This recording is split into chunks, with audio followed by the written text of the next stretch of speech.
29 teams over 3 regional events have been whittled down to the final 12. This weekend, we will crown our second major champion in the RLCSX. Welcome to the Rocket RB and our coverage of the RLCSX EU Winter Major powered by Ford. My name is Craftman and I'm joined by Danny and Boyle to take us up to kickoff of Vitality versus Endpoint. Gentlemen, it has been one heck of a winter split and it's all boiling down to this final weekend. Danny, can sum up your excitement for this weekend.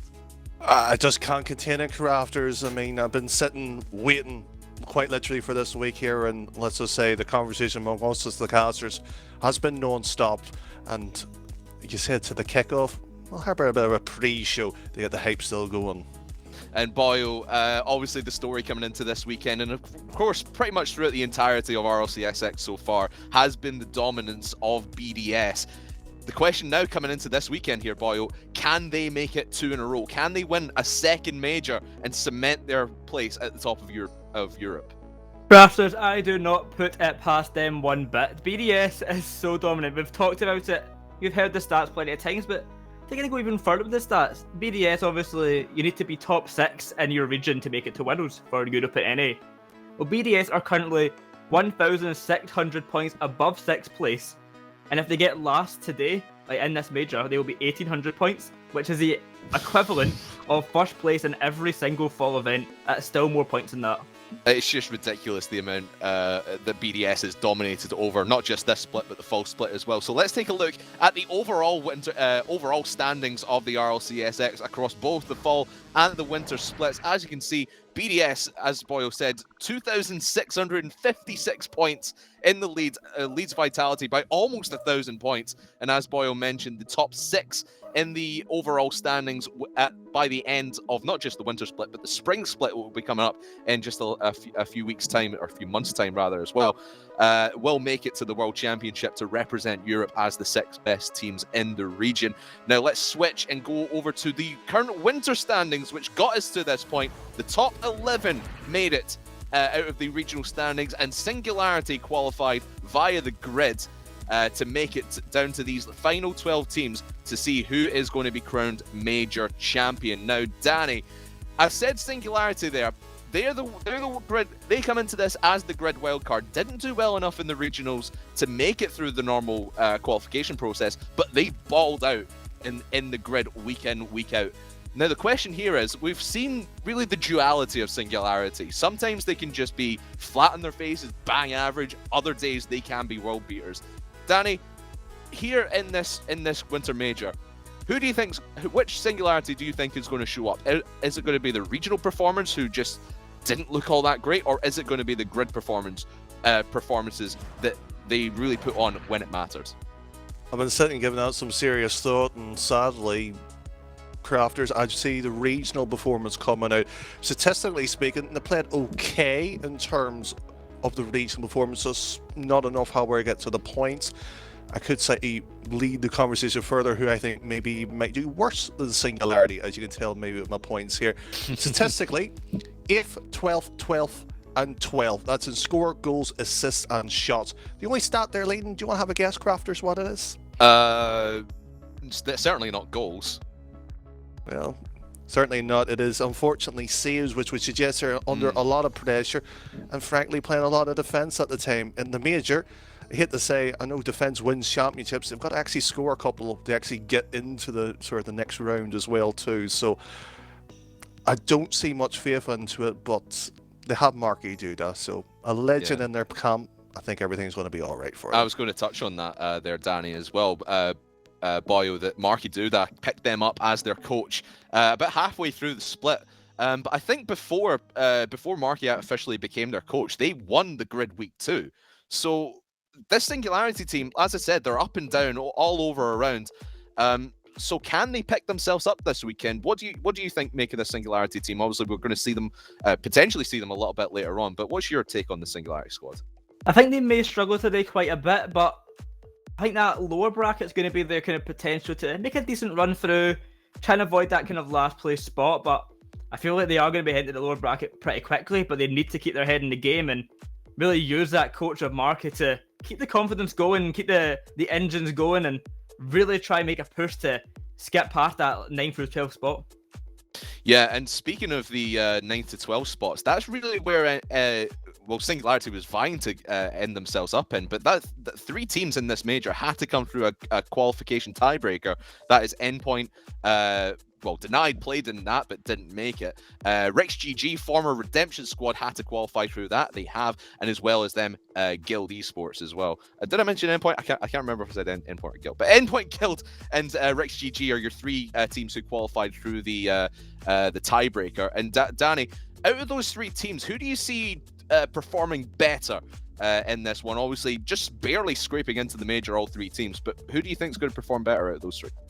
Well, out of the 3, it's quite simple in my opinion, and that's the Redemption. Now, Rix GG, and I hate to say it, Crafters, the Mr. Endpoint yourself there. Yeah. How did that series go for you? It was. I don't really want to talk about Endpoint versus. That's Rix. okay. I don't really want. You can talk about it. I'm just not going to listen. I'm not going to listen. All right. I'll be kind to them, unfortunately, to an extent, because I like seeing Endpoint getting beat occasionally because they've done quite a lot of harm in the grid, so a bit of revenge for myself there. But in terms of that series, when we had Endpoint versus Redemption as it was, Crafters, it was a fabulous series. Went near enough the entirety at the distance, looked good, looked strong there.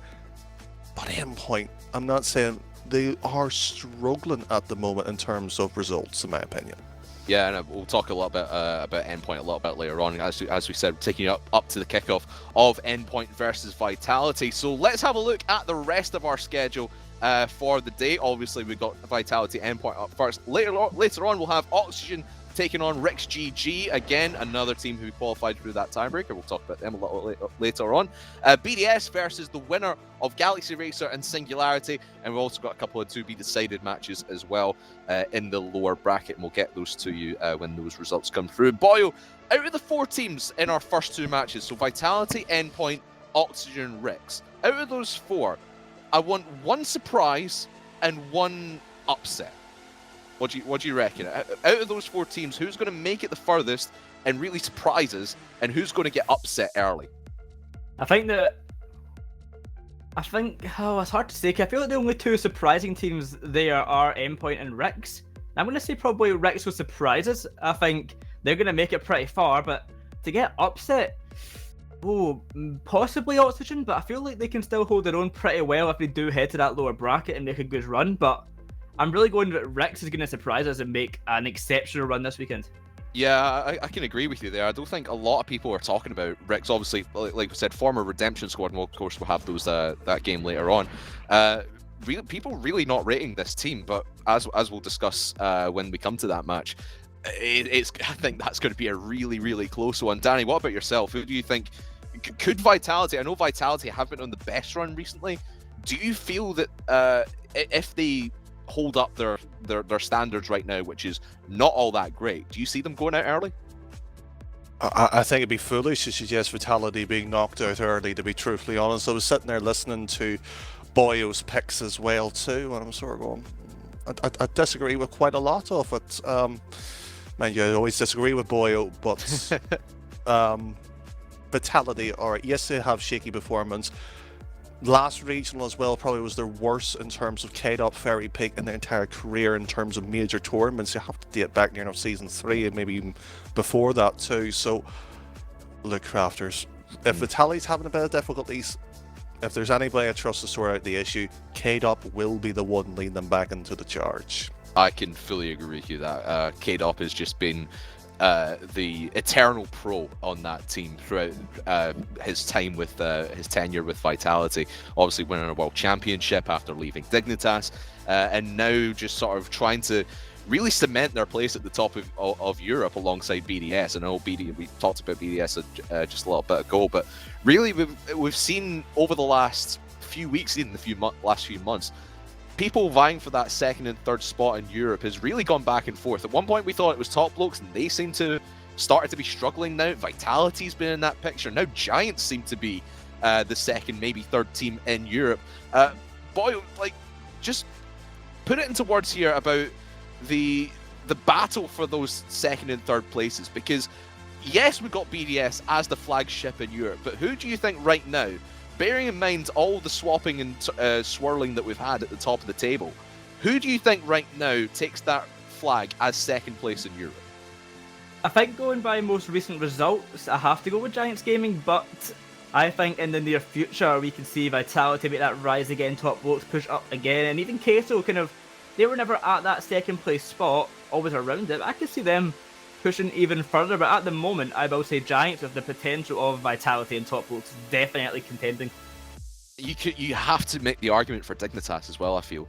Dignitas has just been on a tear as of late. And I see Danny just be a little bit exasperated there at the mention of Dignitas, but you cannot deny how dominant they've been in the last, not just the last regional, but the last couple of grids as well. Crafters, I'm not denying Dignitas. It was Boyo's other suggestion. Well, Queso. Top Blokes coming back up. No. As much as I want to see Top Blokes. As much as we all want to see Top Blokes, I haven't got enough confidence to see them coming back up. I think for Blokes, they need a good performance this weekend. They cannot go out today. They have to make it to tomorrow. And if so Top Blokes, actually, let's put the bracket up. Let's have a look at the bracket for today, because we've got Top Blokes. They're going to be playing the winner of Dignitas and Guild. And if they lose that match, they're going to be playing the loser of Vitality Endpoint. And honestly, I think whoever gets through from Dig and Guild, I think they beat Blokes. And if it's Blokes versus Endpoint in that lower bracket, my heart is just going to be torn in two. I'm going to cry my eyes out because one of those teams is not making day two at the very minimum. But Boyo, just what has happened to Top Blokes? What has happened to Top Blokes in the last regional? Because they won regional 2, and then they just fell flat on their faces after that. What has happened? To put it simply, they took an early holiday, and it came to bite them. Top Blokes, they kind of for a Christmas break, they took a bit of a dip, and understandably, they want to rest over Christmas periods, but since then, in the grand scheme of things, they haven't really recovered. They had a decent grids, but not really anything special otherwise. The regionals were pretty disappointing. The other grids were not anything too impressive, but hopefully they can try and make a change soon. I don't think the changes are going to be this major though, and I will stand by that choice, but I do think that the spring split could be the redemption arc for Top Blokes, what they're looking for, but they have got to do a lot of work to make that happen. Now, I think you kind of touched on it there, that obviously we've got the trade window coming up, and honestly, I don't see Top Blokes making a trade at all. Obviously, we're going to have a lot of speculation. Trade window opens on Monday, and obviously we had a lot of roster moves at the end of the fall split coming into the winter split. So let's have a little breakdown, and just before we get into this game of Vitality versus Endpoint. In about 5 minutes' time. Let's do a quick yay or nay. We stole this idea from the mainstream, I know, but let's do a yay or nay. So let's review the roster mania swaps that we had at the end of the fall split. So first of all, we have Dignitas. They dropped out Yukio and they had brought in apparently Jack. So I want a thumbs up or a thumbs down. Was that a good roster move? Yes or no? Boy will say yes. Danny? Yes. It's a yes from me as well. I think apparently Jack has been phenomenal this split and has really made Dignitas a world-beating performer. Let's look at Queso now. Queso dropping out Greasy, obviously a former Magnifico roster. They bring in VK Saline. Yes or no, was this a good roster move? 3, 2, 1. Oh! Danny going down. No. What, Danny? Don't think it was good? No? No, I think it was, like for like, but Greasy is a flip side legend, and I want to see him on the pitch, not unfortunately going into career coaching. I think he's in it too early, personally. So you're just saying it for sentimental reasons? Oh, yes. Spice things up for a second there, Crafters. You can't blame me for that. He just wants the Reddit moment, really. It does our Danny. Next up, look, I like Greasy. You can't blame me. Yeah, I suppose you really can't blame him. Giants next. They dropped Talks and brought in the former Barcelona squad member of Itachi. Was this a good roster move? Yes or no? 3, 2, 1. Obviously. Oh yeah, we're all in agreement. Boy, talk about Itachi here. It's just been a great performance for Giants this split. Itachi had been one of the best players in Europe before he could even play in Europe. Before he was eligible to play in Europe, he was one of the best players. Got told, you're from Africa, you're not allowed to play in the European region. But he kept grinding, and now he comes in Season X, and he's here on Giants Gaming, on debatably the second best team in Europe, if not at least top 3. And he is absolutely destroying. Not to say that Tox was a bad player by any means, but Itachi has kind of brought that team so much together and brought them to whole new levels of skill. Yeah, I completely agree with you there. It's just been a great run for Vodafone Giants, and we'll potentially see them a little bit later on. Next up, we've got 3 more left. Guilds, they dropped out Scrub Killer and brought in Devo. Good roster move, yes or no? 3, 2, 1. I'm in the middle. Yeah, I'm the same. Yeah, me and Boy are in the middle. Danny, why do you think that was a good move? It's a simple case of it. Devo just suits the playstyle more. Yes, Scrub may have sort of that. It's a slight difference in playstyle, but Guild needs time. It just needs that moment to actually builds up to it. But mind you, I think Guild has dropped down in terms of quality recently. I think it's just maybe it was the wrong time for a change, but I think Devo has been an improvement there in Guild.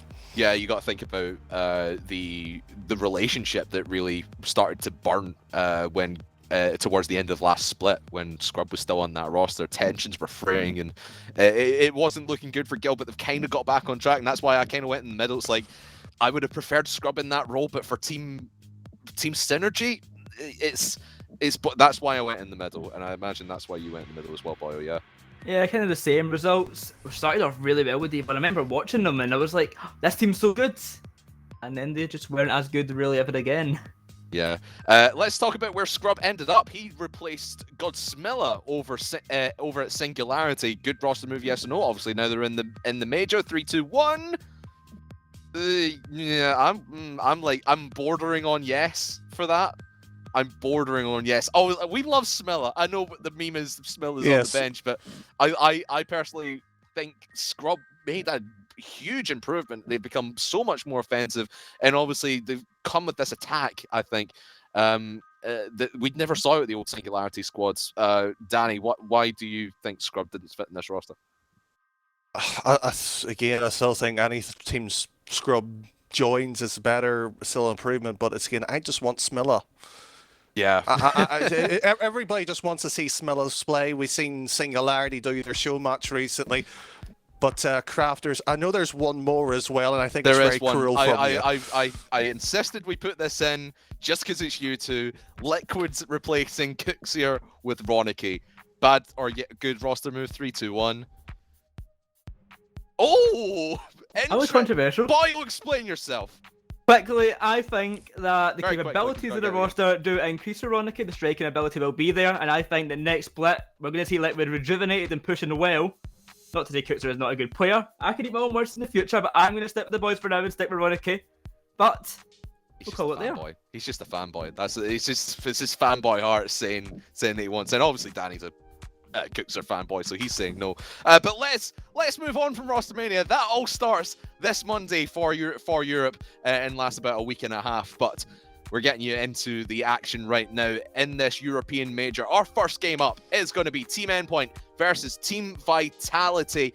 And I know we touched on Endpoint a little bit earlier on, but their story of the season, to paraphrase Frank Sinatra, they've been up and down and over and out, and they know one thing. Each time they find themselves flat on their face, they pick themselves up and get back in the race. That is life for an Endpoint fanboy like me. Danny, talk about Endpoint and their sort of story of this split. They've been on a roller coaster up and down, but they scraped themselves into the major.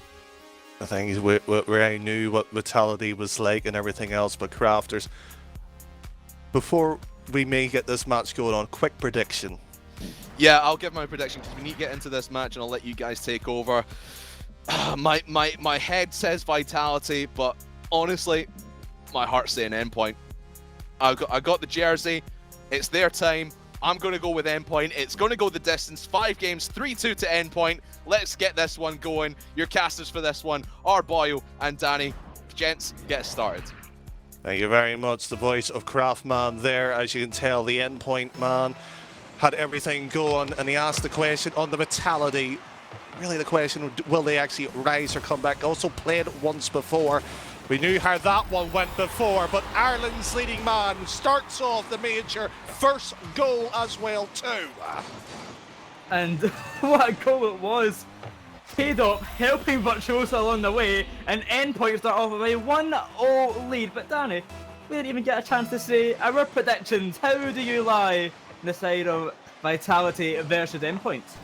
Oh, sadly I'm going to be run out of Ireland on this one. I think it will be a Vitality win itself, but chat, feel free to have your predictions and say as well. But boy, 1-0 up already for Endpoint. This is the ideal start for them. One team who had to make a major push in this tournament, and right now, perfect start.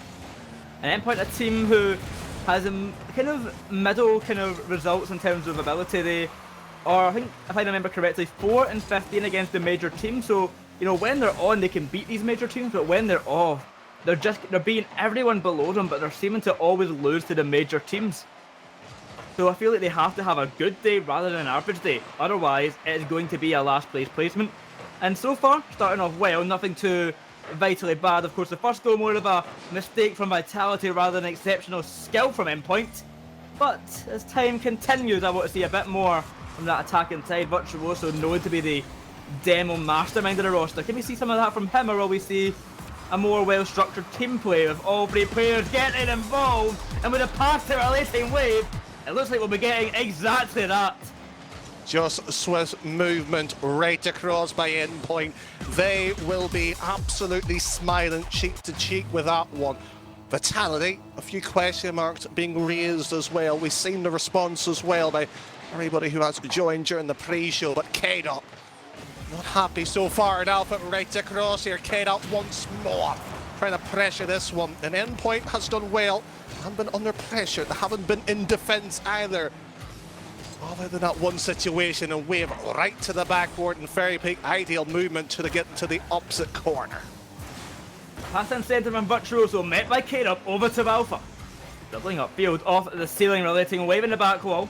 Waiting for the challenge from Fairy Peak, the ball will come in centre. K-Dop lurking around, cannot get a touch in time. But off the side, well back to Fairy Peak, looking for the bumper. Mesa Norris will not work out. With 3 minutes off the clock, Endpoint full control of this game so far. And they're going to be looking for a third goal with Virtuoso with a soft touch. No one to follow it up, and a shot from Fairy Peak easily saved. But Danny, what is Endpoint doing right now to just shut down Vitality? It seems like constantly Vitality's chances are thrown out the window.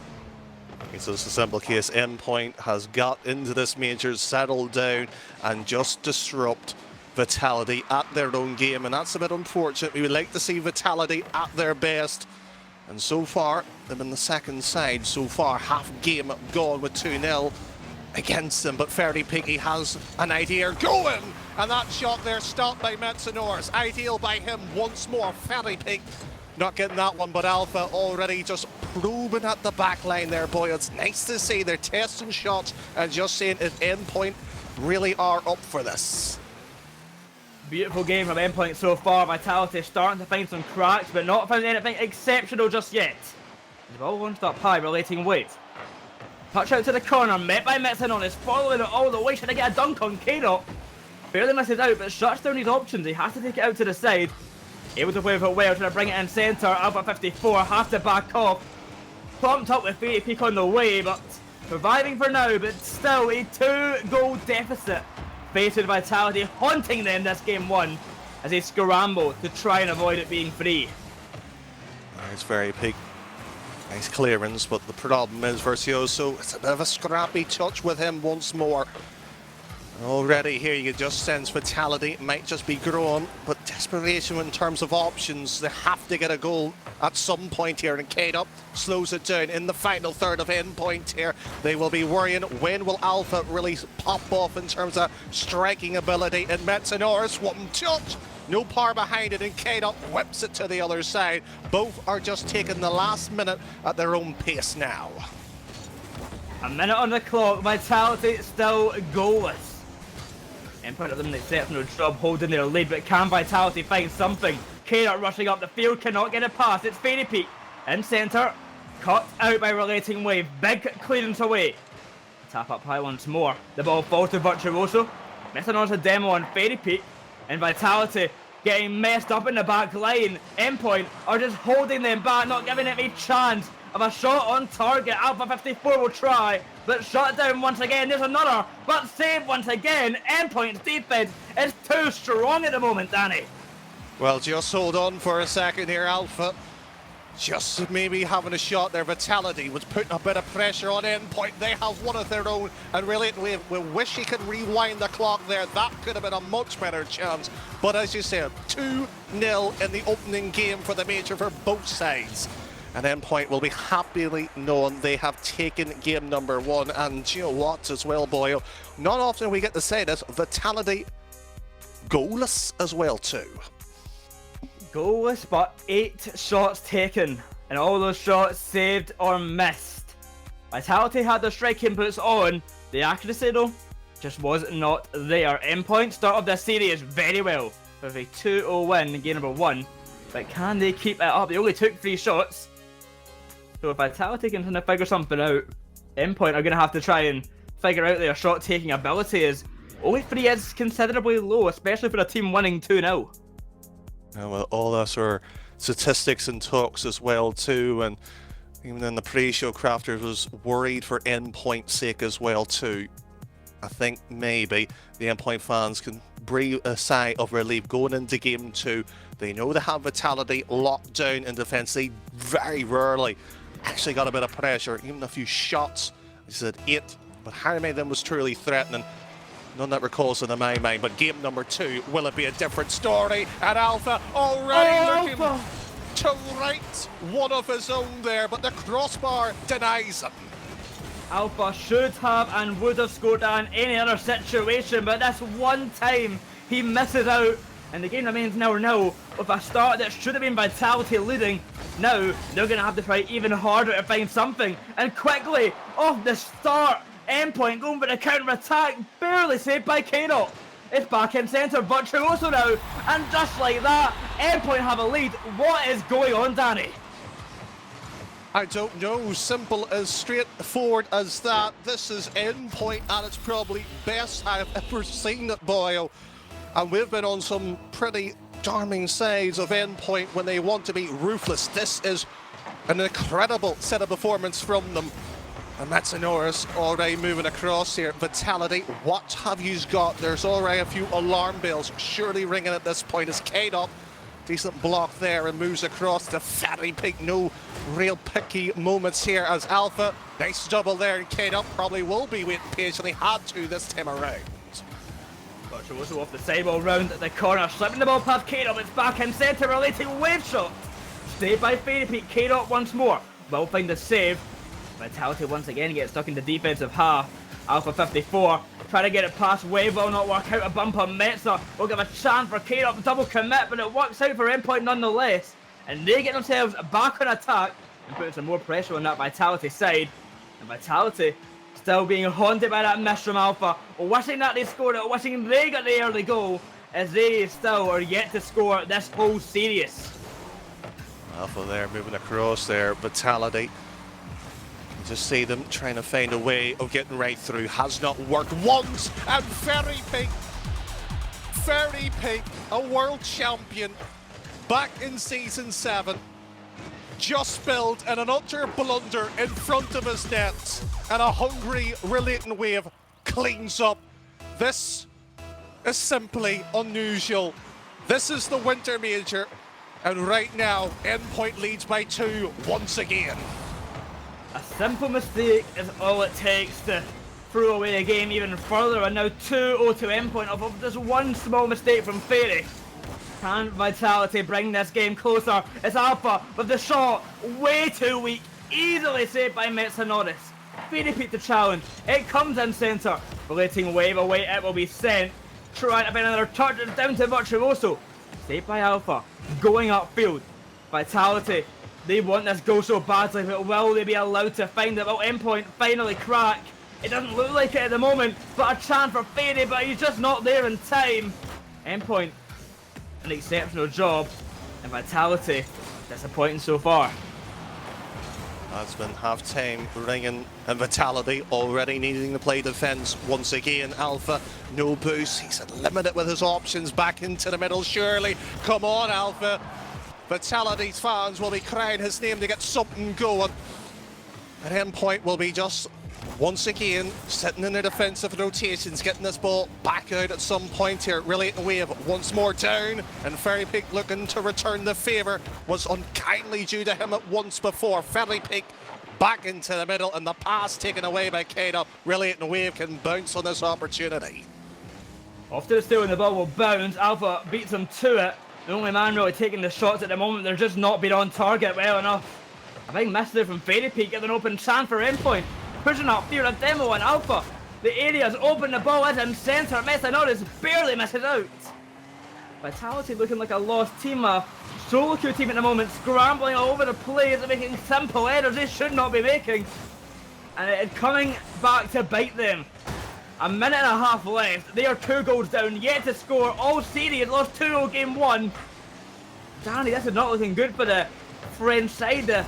The team that represents France, the full French roster. It is not looking good. Huge panic stations in that conversation as well for the number 2 team in the region. Might just open up completely as well. But that's the conversation for another time, however, with 60 seconds. Endpoint have just done one of the most incredible things, is making this side look average, making them absolutely goalless on that account. And that one has been the closest they have been as well to Virtuoso. Nice bit of delay in tactics there, moves it in the corner, wastes his time as well, and Alpha right on target. But so weak, so limp the ball is. Wave's able to move it across, and Vert, well, that's unfortunately, but Vitality too far back, can't pounce on the opportunity, and once again, Endpoint survives, but the attack has not been threatening. 20 seconds in the clock. This game is pretty much done for Vitality, and they're going to have to go to game 3, looking for a reverse sweep, looking for a goal nonetheless. Finally, they find one with Alpha 54. But is it enough time to win this game? Probably not, but there is still a very slight chance. But I feel like game 3 will have to be the turning point for Vitality, as this game is almost surely over, Danny. Any other series, any other time, I would happily agree with you, Boyle, but it is the major, and this is Vitality after all we're talking about. And Alpha has just tied it up. Near enough 10 minutes worth of gameplay. Endpoint completely shut Vitality, and it only took in a moment of 10 seconds. We find ourselves on the precipice of a OT. Endpoint now have to do, well, near enough mission impossible, silence Vitality once again. He's been consistently known as one of the best players in Europe for a reason. Alpha 54, the man who cannot stop scoring, ties up the game with just minimal time left, and we head to OT for game number 2, Danny. What a game that was right there. The comeback from Vitality, and can they win it in OT to tie it the series? That's a new question we are all waiting for the answer to. Well, we're all hoping for a response by Vitality. We've got it, and OT it is. Endpoint would like to finish the job off early here. Vitality taking a bit of time to get into this major, and Ferdy Pig just making sure it's into the corner. Kado, it's a big mistake there. It's a mistake by allowing Endpoint to gain a few yardage there. Alpha, that's how we removed it here. Positional wise here, both sides trying to make sure the touch, however, lacking by the first 1 minute here, and Ferdy Pig to the backboard, looking, searching, and Alpha wants another goal. Can you blame him? Head up top, dropping it down in front of net. A scramble by the Endpoint side. They do survive. It's Alpha once more. Losing possession. K-Dop's touch.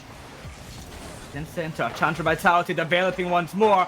It's Alpha off the back wall. The touch back to Fairy Peak. It could cause some damage. It's brought in centre.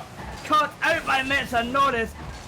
Fairy Peak, K-Dop linking up, but not good enough. It's Alpha 54 going solo. Shut down again. Fairy Peak, high it will go. Above the net. K-Dop down. Over to Fairy. The veterans of the game linking up so well, but it's Alpha 54 doing so much of the work on offense. Well, the other two write down some notes of what they should be really doing as well. As Alpha 54 leads the pack in goal scoring. Will they find a win? All big questions, and Fairy Pig was asked one of them own there. Can he touch the ball? No. An Endpoint just has the ball just lumped into the corner, locked down. Gotta get it cleared as well here. Vitality searching, primed for goal number 3 to break this deadlock in OT. We're near enough 2 minutes as well. Vitality has been in a few OTs themselves in this winter split already, and Kane up back into the middle. Alpha, Scarlett back alone, decent block there, and Vitality back onto it, over to Kane up, but the touch not powerful enough to go onto the net, and Fairy Pig, a bit of magic with his wands, over the Alpha, Matador, Alpha! Vitality has done what Endpoint did not want, and the Baguettes themselves, the French all-roster, finally got one on the board. Alpha went up with that touch, and you knew it was over. You knew he was getting that bumper miss, I know this. And of course, Vitality, it's never over for them. This series is tied up 1 apiece, and an exceptional game too. An exceptional comeback, and what a performance from Alpha. 54. 3 goals, 8 shots, 2 saves. The man was a striking machine. Oh, it was incredible to see, but give credit here to Endpoint Boyo. This series would not be as entertaining as the level has it been without them, because they have set the bar to Vitality. They asked the question, are you ready for this major? There has been doubts on both sides, more so on Vitality with their sort of slip up in the last regional. I'm just a tad disappointed it's a best of 5. I would love it to be a best of 7. But this is only the winners round 1, Boyle. Plenty of action, of course, over this 2-day major. But game number 3 approaching. Game number 3, Vitality looking rejuvenated. But will that continue? This series will continue as well. Endpoint had a taste of their own medicine with that dominating attack. Fairy Pig quick to make the save. We've seen the early goals every game so far. Will that trend continue for game 3? Well, Endpoint looking exactly to do that. But Vitality holds off and get the ball away. A counter-attack of their own coming out now. It's Alpha going the distance. Looks for the bump again on Norris. Avoiding it this time around. But definitely put the Endpoint in a difficult situation. 30 seconds already in, the situation becomes more difficult after 2 sides taking the game. A goal will dictate momentum, crucial as it is. Kate up, already relieving the pressure that once Endpoint has put onto it. And Vert, that's an ideal ball, could be moving into it. Alpha just cuts it out right now. There's a lots of space here, Boyo. Let's see if either side will change to a more dribbling game, because we've seen the wall being executed to a point here, and Fairy Pig tries to get the ankle. Oh, Kado! Kado has been a talisman for Vitality season after season. The post denies them, and Endpoint will be glad to see the woodworks came out their favour this time at least. Endpoint, a sigh of relief for them as they have 2 chances there which barely missed out off the post. But Vitality are not going to let it go easy. Alpha rushing for the ball, misses his touch, relating wave upfield to Virtuoso. Pass down, he's seen missing on his centre. He doesn't even need to pass, he tries to go all the way, barely misses out. And now Vitality can get a counter-attack going.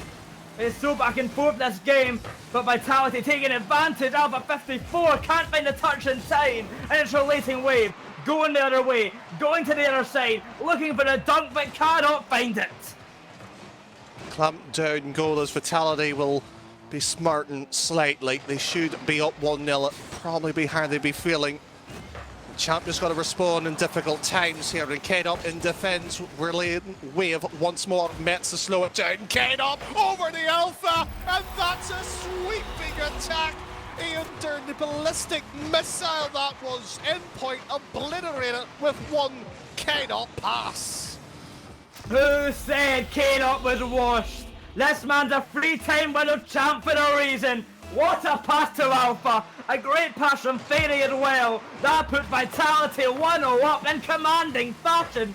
And can Endpoint bounce back from that exceptional goal? Alpha to make it 2. He's gone past 1. The follow-up shot will be saved, but barely in time. K-Dot once more attacking an Endpoint. Really for the first time, bar that OT situation, Boyle. Under the cosh they are now. To find an answer here, and Ferry Peak moves down, Kate up over the Alpha. It's backboard stack there, nice option. And Matsunoris alleviates temporarily. Vert trying to find the attack once of his own, does not happen. Relating Wave will be just sitting, waiting patiently when they go on to the play here as Mets tries to work something, doesn't happen. 2 minutes on the clock here, Endpoint scrambling the calculations right now. They have not got a response lately. 2 minutes on the clock. Virtuoso passing the ball down. Kado able to get it past one, past another as well. Endpoint looking to struggle now. 3 shots taken, no goals found this game. Vitality having all the control. They've found the answer to Endpoint's question. Game number 1 was just a warm-up. Most of game 2, the warm-up went well, but Vitality seems to have figured it out, and they are just playing their own game now, and they are shutting down Endpoint every chance they get. Yeah, just moving across there. The options become more limited as time expires here. Vitality moves down here, really way back onto that one. Unfortunately, no touch, and Boyle, Atur said the game will go into a ground base at some point here after all that space. It has shortened down. But that one play by K-Dub has made this game almost like a pivot, switches the entirety of the momentum. Huge words that our good friend Arling would be saying, and an own goal by Endpoint. Calamity at the major point. Well, Endpoint faltered there. Not much that could have been done.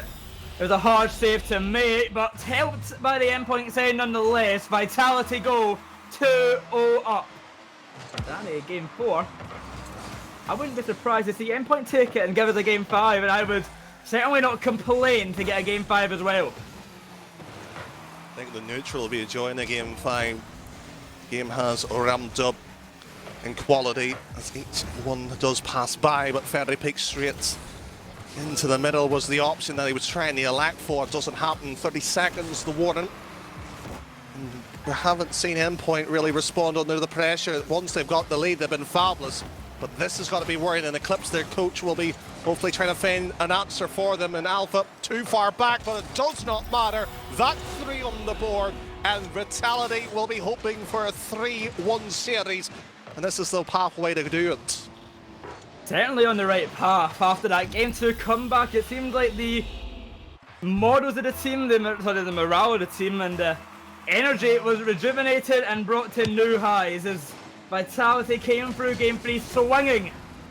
And Endpoint, they just kept getting hit again, and again. And for game 4, they've got to figure something out. Otherwise, they'll be heading to the lower bracket, and Vitality will move on. That'll be the situation. Of course, Ferry Peak. Why'd you have to do it? There was no need. But what a goal nonetheless. No need. That's a statement, Boyo. That's just telling Endpoint where exactly they are on this pitch right now. And right now they've got to pick themselves up the ground, because as stunning draw dropping Vitality has been since that pivotal moment early in the series with K-Dub's pass over the Alpha, it has almost looked like a different day and night to how this turned around here. And Boyle, you talk about Alpha's shooting. His stats have been incredible, leads some statistics by some margin. Octane has been kindly pulling all those together. And it just makes you wonder, what more? What's the next level Vitality's got to reach for? And whatever it is, it's through Alpha 54. Alpha 54, I think everyone at this stage can agree is the best player on Vitality. Not to say Ferry Peak and K-Dub are bad, but he just makes everything work so well. He just brings the team together, and if they're not on that day, he does it himself anyway. If Ferry Peak and K-Dub are having a bad day, Alpha will just score nonetheless. He doesn't care. But when the teammates are getting involved, it makes it so much easier for them, and they just dominate the pitch. So much easier, so much comfortable when you have a player like that. Endpoint, if they want to stay in the upper bracket, very much a simple equation. Must win from here on out, as Matsunoris will be starting to his backline. Virtuoso, Vert! Denied by woodworking physics. and 1 Alpha 54. We talk about how crucial he was, almost MVP material. And that would have been one moment Endpoint wish they could get back again. Endpoint down in despair, he didn't find that goal. They've got to do a lot more work now. A chance for Mesa Norris to go upfield, make a play start to happen. The ball in Vitality's half could cause some danger, but Alpha deals with that perfectly, getting it away and getting a counter attack going for Vitality. Bringing the ball in centre, Mesa Norris trying to dribble away, finds the clear, over to Virtuoso. 50-50 with K-Dot. Alpha, what a quick turn on it. Relating way 50-50 in front of net. Mesa to clean it up. He sees Virtuoso, an exceptional pass, but he cannot connect in time. 1 minute off the clock, and now the score, but the net's left wide open. Can Burt make it in time? No, he can't. He'd been caught slacking, and the ball, well, it'll just fall to the back of the net. Credit to Alpha, just moves it across. Metznor's beaten, and Virtuoso's asked to cover the entirety of the net. Simply with that shooting, it's a difficult enough job, and Endpoints will just be sitting really and reeling the fact that they will have to come back and get 2 goals in this particular game. Really, we have just launches the ball, control not happening, tries to get the demo, get a bit of space going. Virtuoso, 1 touch, second has to be a block. But the backboard there, and Team Vitality, strong. They were enough unbeatable at times here, and this has been some improvement since game number 1. An exceptional improvement, but to shine some light on Endpoint, they have certainly not made it the easiest job for Vitality. They certainly have given them a challenge here and there. And even that last game, it was only till the end where really it started to slip away. Beforehand, it was still a close game 3 for Endpoint. They've got to give it them there. They are doing a good job, they're just not good enough. And as that one slips off the post, Vitality will find themselves a second and a step closer to victory. Just even the woodwork being cruel. Oh dear. Just spare a moment for the comms of Endpoint. They've got to find a way of picking themselves up, finding what the response is. You sit here and breaking down the entirety of the analysis, but right now that may not matter if Vitality's in this kind of mood to prove Europe what side they are. And maybe try to beat BDS, who are clearly the favourites in this region, clearly the favourites of Europe, and K-Dot and Fairy Pig might just want to make a statement to them that they are here to play against a top 6 side. They have beaten them once they got into going, and Alpha, what an air dribble just to buy a bit of time and space. It's a Norris going upfield, trying to find the path to Virtuoso, shut down by K-Dot. Wave is up to Virtuoso. The connection works out well off the back wall. It's surely in. It finally rolls in slowly but surely, and Endpoint bring it 1 step closer to tying up this game. But they've got a lot more work to do. Half the game gone, 1 goal needed. They've dusted themselves, got up on their 2 feet here, and finally squaring off to Vitality. Endpoint needs another one. They desperately do so. And it's just a situation. Virtuoso back from his own, and that's a mistake. Metz and Norris, what a cover. Back again it goes, and tries to pinch it away here. You just sense the moment Vitality wants this lockdown here at Endpoint's final third and make life even more crucialing, squirming Endpoint. But once again, Relating Wave has been stellar at the defence, moves the ball across, gives time, allows the other 2 to pick up boost, but Alpha blocks again. 2 minutes and under now, boyo, if Endpoint wants to get this into game 5. Time running low, but only 1 goal in it, so just 1 slip up from Vitality and Endpoint are straight back into this game. The Alpha 54, he wants to change that. He wants to make it 2. He brings it to the backboard. A good pass over to K-Dot. Fairy Peak Demo taking out of the play. The ball up high. Mesa Norris is looking for the clear. He'll find it upfield, but Fairy Peak gets a piece of it. Virtuoso back towards net. Saved by Alpha, the ball up high. Mesa Norris a one-on-one against Alpha. He gets out, dribble, Wave makes it back in time to make the crucial save. Vitality, they want to find this third. They want to make this impossible for Endpoint to come back. But Endpoint holding strong. They are fighting for their lives at the moment. They want a game 5, but they need to fight a little bit harder, Danny.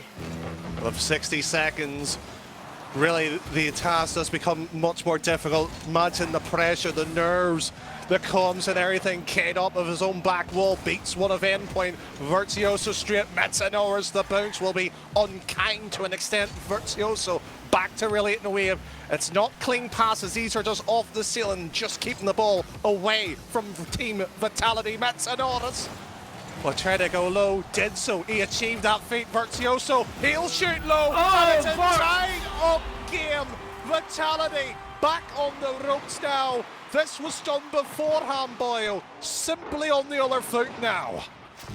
They scrambled in defense, and with 30 seconds left, Endpoint tie up the game and give themselves a chance at a game 5, a chance at glory.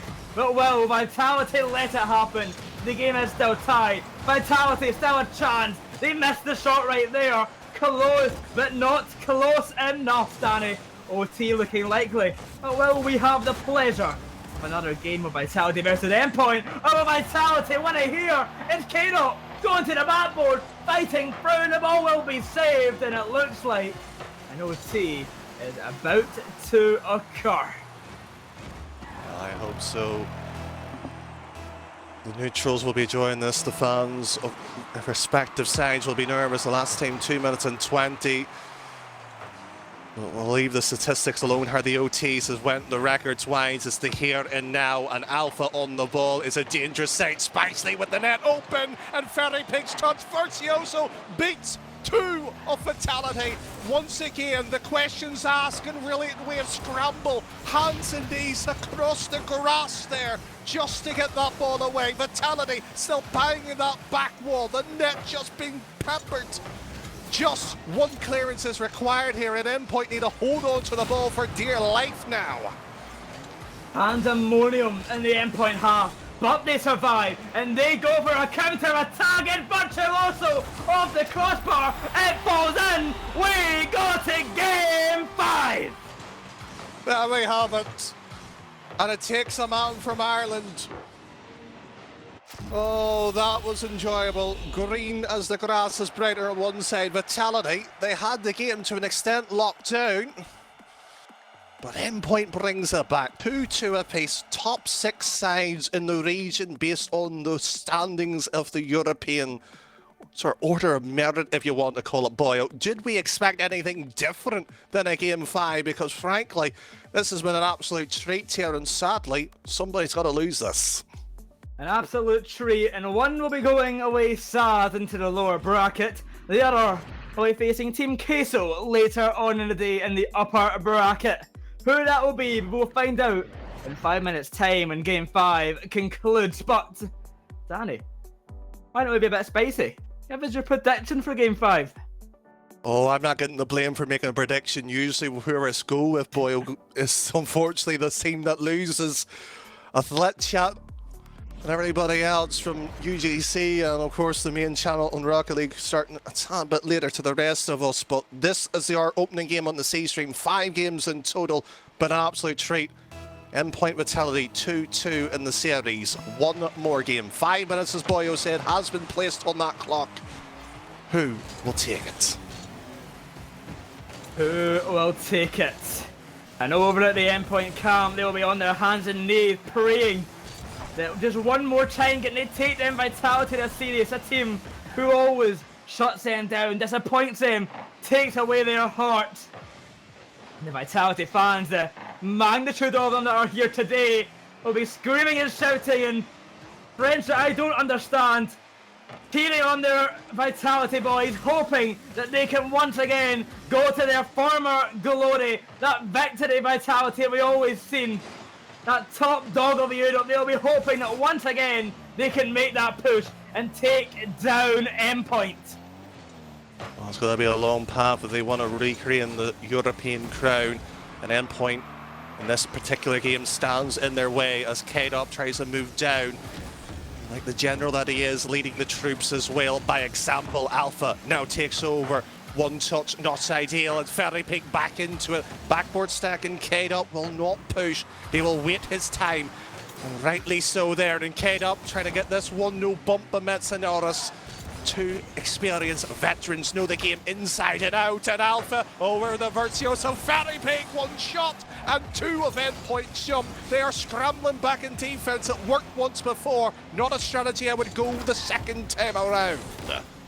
Vitality putting the pressure on. K-Dot trying to find a touch, barely misses out. Virtuoso to take the ball away, 50-50 with Fairy Peak. He goes past one. And they try to continue his reign of terror. Relating wave bumped off the ball. The clear away, upfield it will go. It's K-Dot to the ceiling, down, centre, stayed by Virtuoso. Relating wave away, it will be taken. Up high, challenged by Alpha. 2 minutes off the clock, Danny.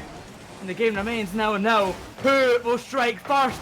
Who will strike first, they say? Endpoint tried, but Endpoint denied.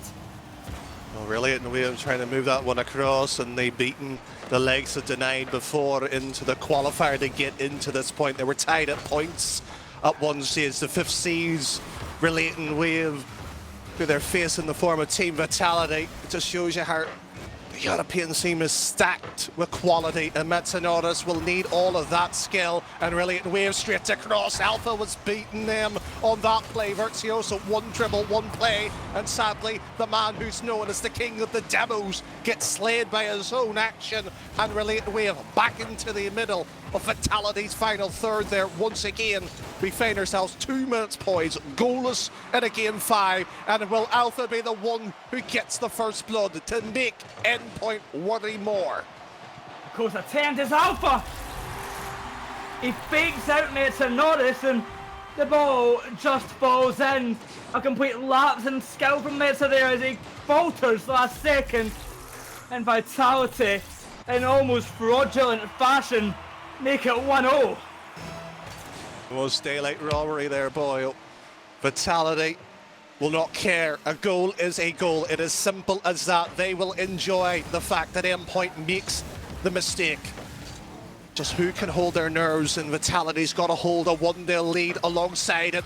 And that blocking demo could be costly here at one point.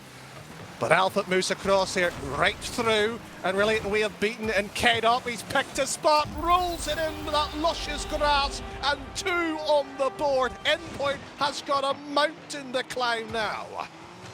Endpoint are crumbling. They had their chances, but they are starting to falter to the pressure. Vitality have been here many times before. They know how to win.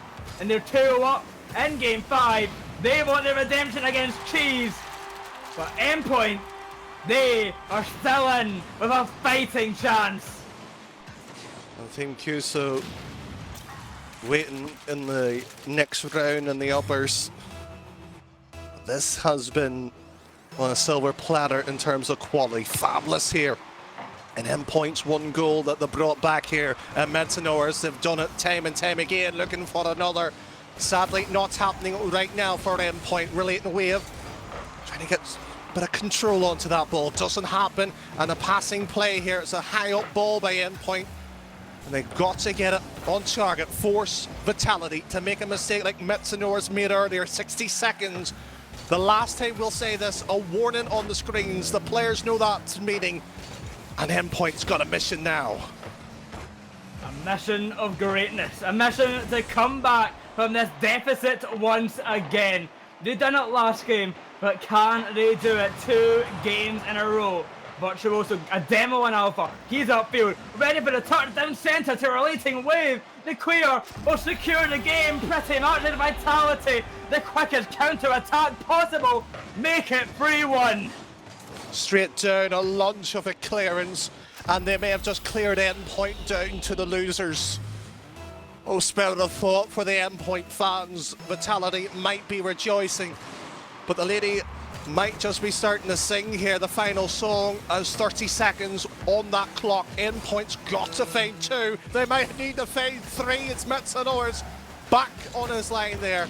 Vitality's clearance, excellent this time around there. Fairy Peak just tips the ball up, wasting the seconds. This is game management played to perfection by Vitality. At Endpoint, as valiant they have been, they will be falling down here if the scoreline remains. It looks highly likely. It will be likely as Very Pink's rubber stamps him into the next round against Team QSO. Well, that calls it there. There's no way Endpoint can come back now. Vitality move on to face Team Queso. And Endpoint, they fall to the lower bracket. Who they will face is still to be decided. It will either be, I believe, Top Oak, Dignitas, or Guild, if I am not mistaken. It's not an easy matchup either way, but a matchup they should be looking forward to and preparing for, as they can definitely challenge this team and definitely make a stride. But Vitality, they come back in game 2 magical, and to win it all from there, an exceptional performance. I have to agree with you, but with that statement as well, it is the Winter Major, Ford being the main sponsor, driving everything going. Well, boy, 12 teams is difficult. These are the best of the best. But with that said, though, 5 games was on their schedule. That now creeps down to 4 with Auction versus Rick's GG. And if you have joined Child a bit late here on the Rocket, don't forget, over on YouTube, there's a command over in Twitch.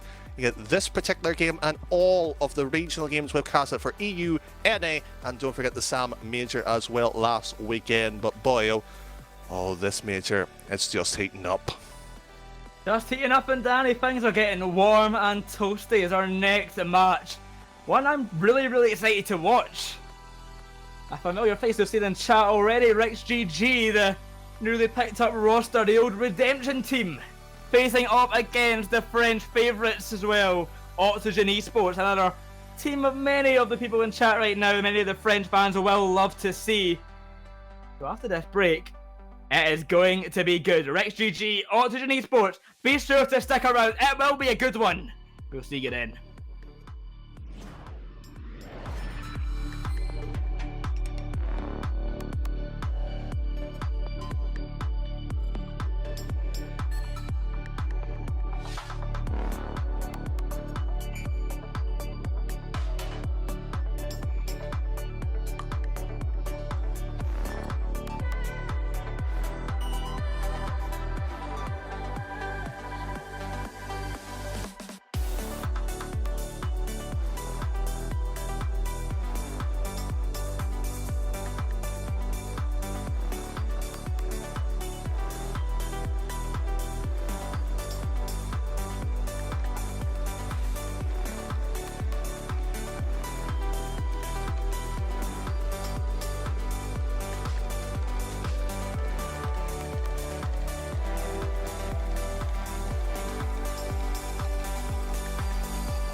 Welcome back, everyone, to the Rocket RB and our coverage of the RLCS X EU Winter Major, driven by Ford. If you just joined us, you missed one heck of a matchup between Vitality and Endpoint, and as much as it pained me to watch, as an Endpoint fan and the Endpoint cast on the grids, it didn't go so well, Danny, did it? They looked strong, they looked good for a while, but Vitality just overcame the odds and were the better team at the end of the day.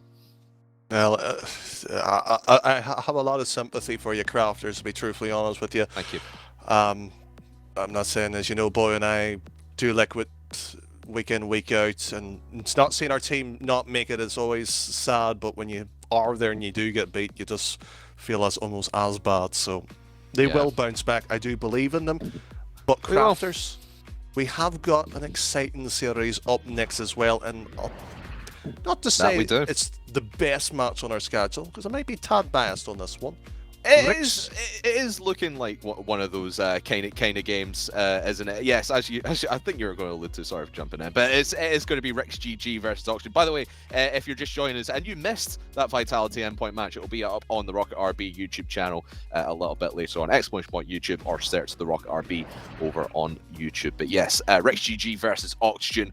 And I can't remember if I mentioned this in the pre-show or not. We were definitely talking it before we came on air, Danny, that I was looking at this one coming through the week, and I was thinking, Ricks versus Oxygen, obviously former Redemption Squad versus Oxygen.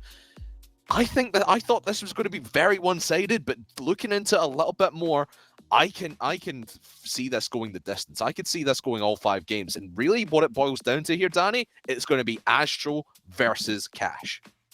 I think it's simply as that as you put it. I think both of them have been stellar in their campaigns. Any roster they have been on, we can sit here and talk, for days on that, Crafters. Simply, there's no doubt about that. I know iLeague is a big fan of Cash from the Rival Series, but this is the RLCS Winter Major. Of course, round number 1 from the uppers. Ricks in the blue, Oxygen in the orange. 5 minutes freshly on the clock again. And this is where it is going to count, and Astro straight out of the gate, 4 seconds gone, gets the first one for Oxygen. Just like that, it just feels like the other series. A mistake in front of net and will set the tone already. Nerves will be a huge factor in this, Crafters, and you can almost feel a little bit sympathetic to Rick's GG, the former Redemption side. You didn't see the pre-show, of course, but this will now have to be equalised pretty much soon. Of course, Oxygen been here before in the Fall Major, just barely scraping into that one before, but they've looked fairly confident throughout this split here, Danny.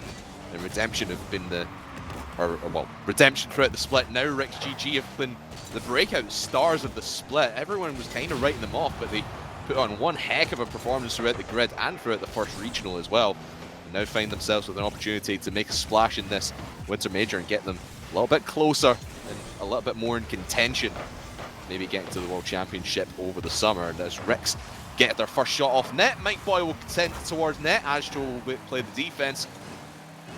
And the first real opportunity here for Ricks comes and goes, and the Oxygen defense holds strong. Well, these are our 2 sides, as you've been mentioning, in their regional runs. Of course, in the pre-show we talked about Ricks needing the qualifier. Oxygen did not, and Ferrer does not need an invitation by the opposition to know where the net is. He knows it, and right on time, 2-0. And we said that Astro, it's going to be Astro versus Cash in Oxygen versus Ricks, but you cannot count out the duo of Chaussette and Ferrer. These two played for a long, long time together here, Danny, and I think they've had one of the best runs of their RL Esports careers, at least in recent memory, here in the winter split as part of Oxygen. And obviously with Astro playing around them, they've just been phenomenal upfield. But you feel a lot of stuff for Oxygen goes through Astro more often than not. He's got the most shots and the most goals throughout the entirety of the winter split, but you can never count out that hookup between Chaussette and Ferrer, as Ricks maybe get a chance here to try and battle back in the scoreline, but the Oxygen defense is holding very strong here. That's been impressive, to be fair, and the fact that Astro was able to go into that lineup, have such an established sort of Ferrer and Chaussette as a duo. They've been for a very long time. dominating the EU scene. Of course, won league play many years ago. It almost feels like Crafters. But now they've got to re-shape themselves, recreate themselves. Of course, no longer with Fruity, but oh, this could be a passing play and a half. And we haven't spoken about Rick's GG either. Sort of a team that was made from 3 different elements here. And they have made an unstoppable force, an unstoppable run at times, and it feels like Oxygen is the perfect test for them right now. Oh, and Astro right off the backboard on the goal line, and Pharaoh stick it in the back of the net. As much as Rex have been trying to get into this one, they've just been stymied every point of the way by Oxygen. And again, just holding it on the goal line, 2.5 minutes gone, 2.5 to go here, Danny. And nothing is going right now for Rick's GG. They have been fighting with all their might, but Oxygen have been shutting down everything they've been doing. You saw that upfield pass between Ocelon and Mike Boy just get snuffed out and cut away by the defense of Oxygen, and they're right back off this kickoff looking for a 4th. Oxygen are looking deadly here. Almost threatening, clinical. And I'm going to be a bit worrisome if you're in Rick's camp right now. I know they're a bit of a slow starter at times, and it'll take them time to get themselves going. But this is why they were a side in the grid to be afraid of. This link-up. Oh, this is deadly. It's very deadly, and we sort of talked about Chaussette and Farah being the dual players. Mike Boy and Ocelon have been those players for Rick's GG as well throughout this split. It's Mike Boy, crucial takeout of Astro, gets control of the kickoff. Now Cash looking to make magic happen upfield, but cannot get it past the rest of the defense. Chaussette will get credit with the save, but with a couple minutes left, they need a goal, and Mike Boy might just be the one to do it. But it'll just fall a little bit short as Chaussette now chases this one downfield after his save. Astro looking to tuck that one away, but minute 40 still to go. And Rex just need a little bit more offense going for them here. They cannot be affording to play a lot of defense as they are right now. Well, I'm just sort of contented for Rick's sakes here, Crafters. They got a goal in the opening game here. If they do go on to lose it, I hope they, of course, come back naturally. They give us a much more closer game. It will just be sort of a nerve settler. There's nothing more worse feeling shut out or useless in situations. And you can already sense Rick's GG just want that second goal here to tell Oxygen, gotta respect us a little bit more.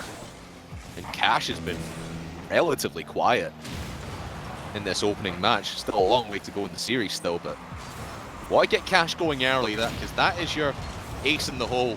If you're Rick's GG, you want to get him enough space and enough time to work his magic. He had one shot earlier on, but he's not done much since. And a little bit of a mistouch will send this towards the Rick's backboard. Ocelon will be able to pick this one up, but it might just be a little bit too little too late, as Josette just easily sends that one into the corner. Now Cash looking for Ocelon in the middle, snuffed out by Astro.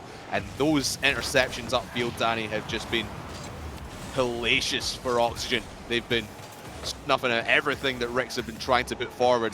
And with 20 seconds left, it's looking all the more likely that Oxygen can walk away with the first win here in this series.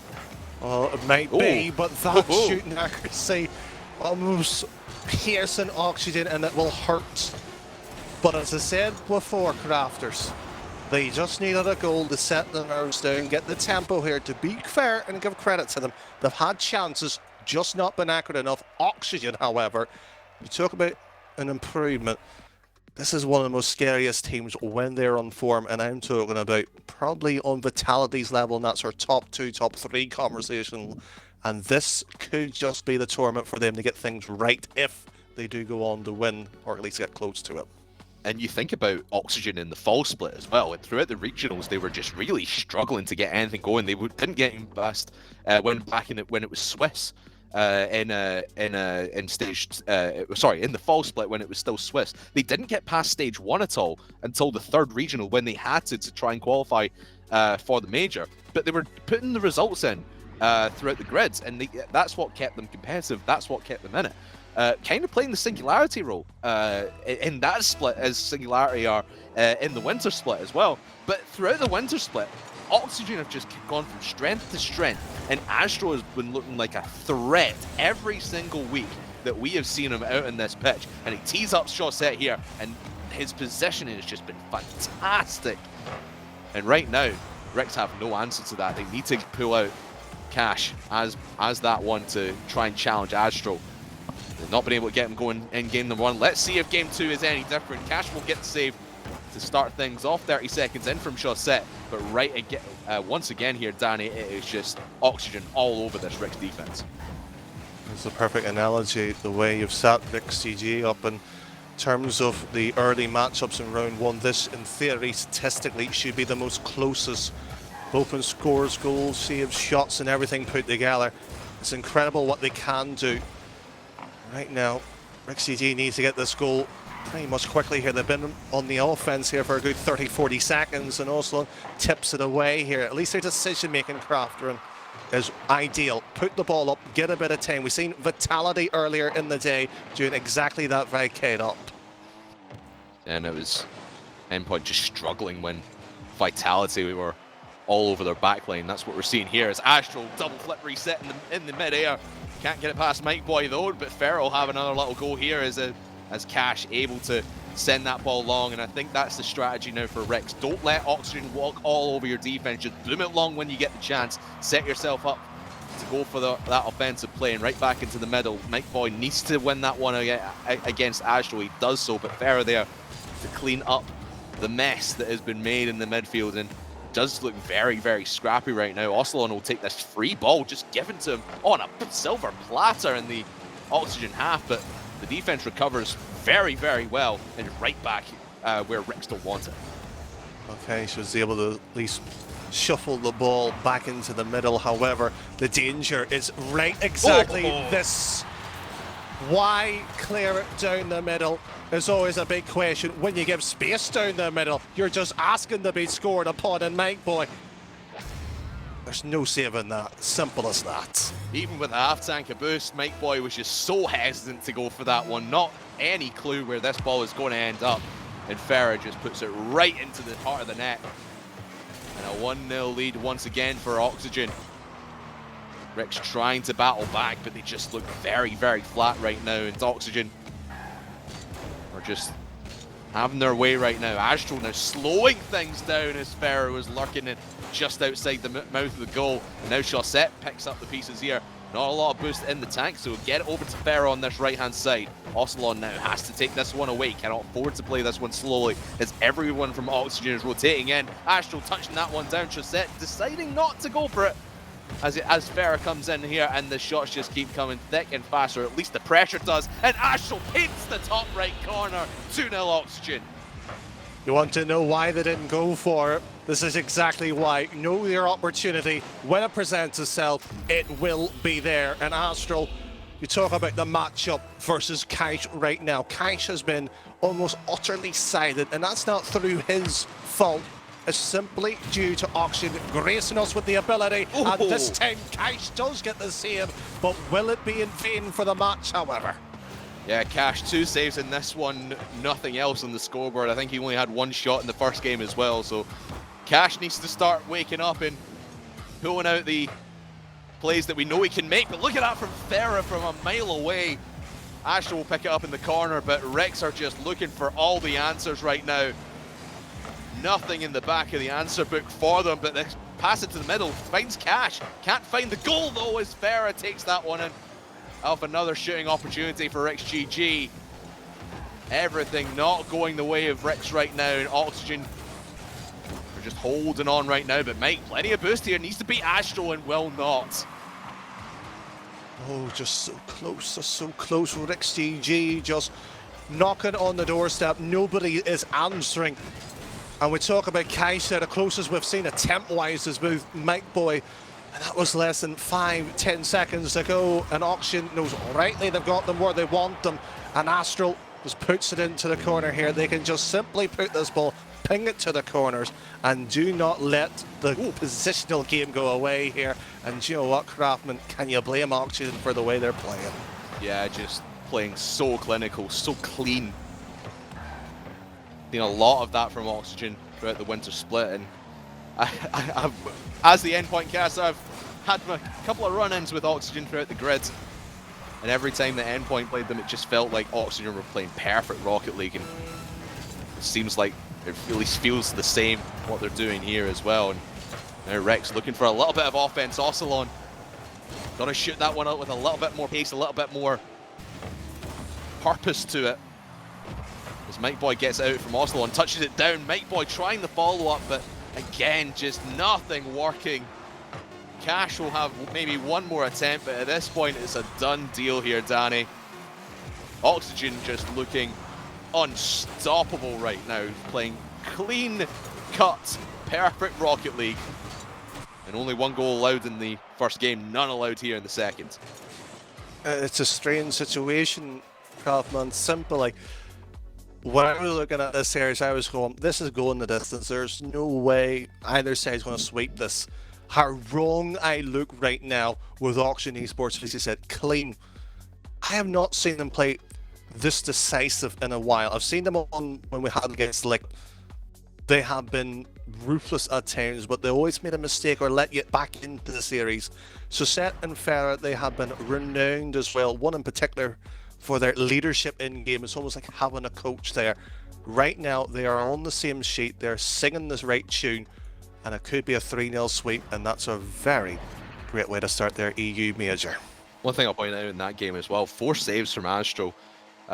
He's really been all over this pitch for Oxygen. I mean, he throughout the when split, he was last on Oxygen in terms of saves per game, 1.73.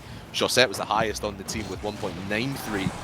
But Astro has just been the complete MVP, dominating force here for Oxygen. But this is an open net. Cash doesn't have the boost to reach down and get that one. And that might have been the best chance that they've had all series long here, Danny. As Farah now tries to rotate in, cut off Mike Boy, but he's too late to it. But still, just nothing seems purposeful for Ricks. It just seems they're getting this ball into the Oxygen half and then they don't know what to do with it afterwards. It's just unusual from them. We always seen Ricks with a bit of purpose, a bit of style into it. But there is one thing that you cannot say about Astral. He is not lacking in this match at all. Perfect shooting, perfect accuracy, but through Ferris passing. And Ricks, this sort of honeymoon pickup period has not been well enough for them. Astral again just becoming the MVP for Oxygen, and a double touch off the backboard saved by Ocelon. Oh boy, it's just a relentless offense right now for Oxygen. They feel they've got it won, but we've still got 4 minutes to play, and Ocelon has space, but who is there to stop him? It is Astral. Of course it's Astral. Chaussette and Fer are just staring on in awe, as well as the rest of Rex GG. Can Mike Boy get a play here? Gets a bump on the backboard, but it's towards the corner. And again, just no purposeful offense coming from Rex. They're getting shut down by Oxygen every step of the way. And it's that man in the middle as well, Astral, that is just putting the work in right now and are keeping Oxygen strong in this matchup. Well, that's said and done though. 90 seconds, 1-0. Oxygen does lead. Strong positional play, strong everything. And Rick's no answer, and they're back in defense here. It's also when it's the case of when is Oxygen going to score. It doesn't seem likely unless Mike Boy and Ocelon can link up. Doesn't happen. And we find ourselves pondering when and if Rick's GG wants to score.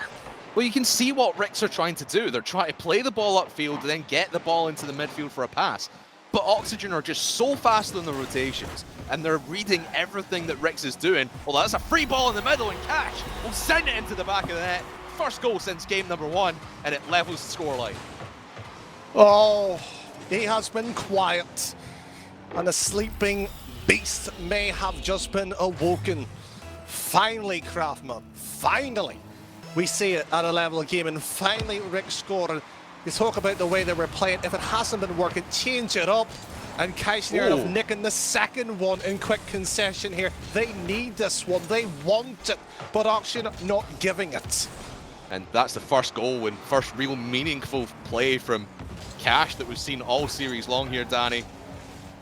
Starting to find the groove. And you said that Cash just, or the entirety of Ricks just needs a game or two to start getting into it. They've still looked fairly weak here in game number 3, but that one goal is going to give them at least a little bit of confidence, a little bit of hope going forward. Mike Boy has to save this one out. And possibly the plan right now for Ricks could just be play defense for 2 minutes and take it to OT and then beat them on the kickoff, but Farah will not let that happen. at least in his book. Chaussette couldn't follow that up enough. Ocelon will get credit for some sort of save. But look at this, round the corner from Astro. Gets it from Chaussette, and right, just like that, Oxygen back in the lead. Well, he said something incredibly dangerous there. Just play defense for 2+ minutes. As much as I love defense, against Oxygen in this kind of mood, you're asking for trouble, and rightly so. They concede. RLCS needs the barrel everything they've got here, or simply down to the losers, and Mike Boy trying to pull a fake at this point here. Demo, passing play, something different needs to be done here, or goal number 3 will flash on our boards, and Mike Boy might not have that one on his. Yeah, I didn't like the fake attempt by Mike Boy. I don't like the decision there. You've really just got to make your presence felt upfield and try to fake out a player coming straight towards you like that. Not the best decision in the world, but like you said, they're just throwing everything they can at Oxygen, just seeing what works. But Oxygen may have just stolen their playbook and looked at everything they're doing, but look at that! Oh, the fake! It doesn't work earlier on, but Cash pulls off to perfection. 2-2 tie. Just with a bit of Mike Boy sitting in like the playground scenario with a fist right up to the defender. I want my pocket money back. That's how it almost felt like, Craftman. And he has just been robbed once again. It's just the case, can RLCS now make payday happen with goal number 3? It's got to come here in the next minute or so. I don't fancy their chances in overtime, and I don't think Oxygen do either. Farah trying to play that one into the corner, and again, just this Oxygen offense just controlling the midfield, controlling the pace of the game. And Astro, empty net to shoot, he bangs it off the post. Don't see that often from Astro. Big miss there, could set up Rex for the counter-attack.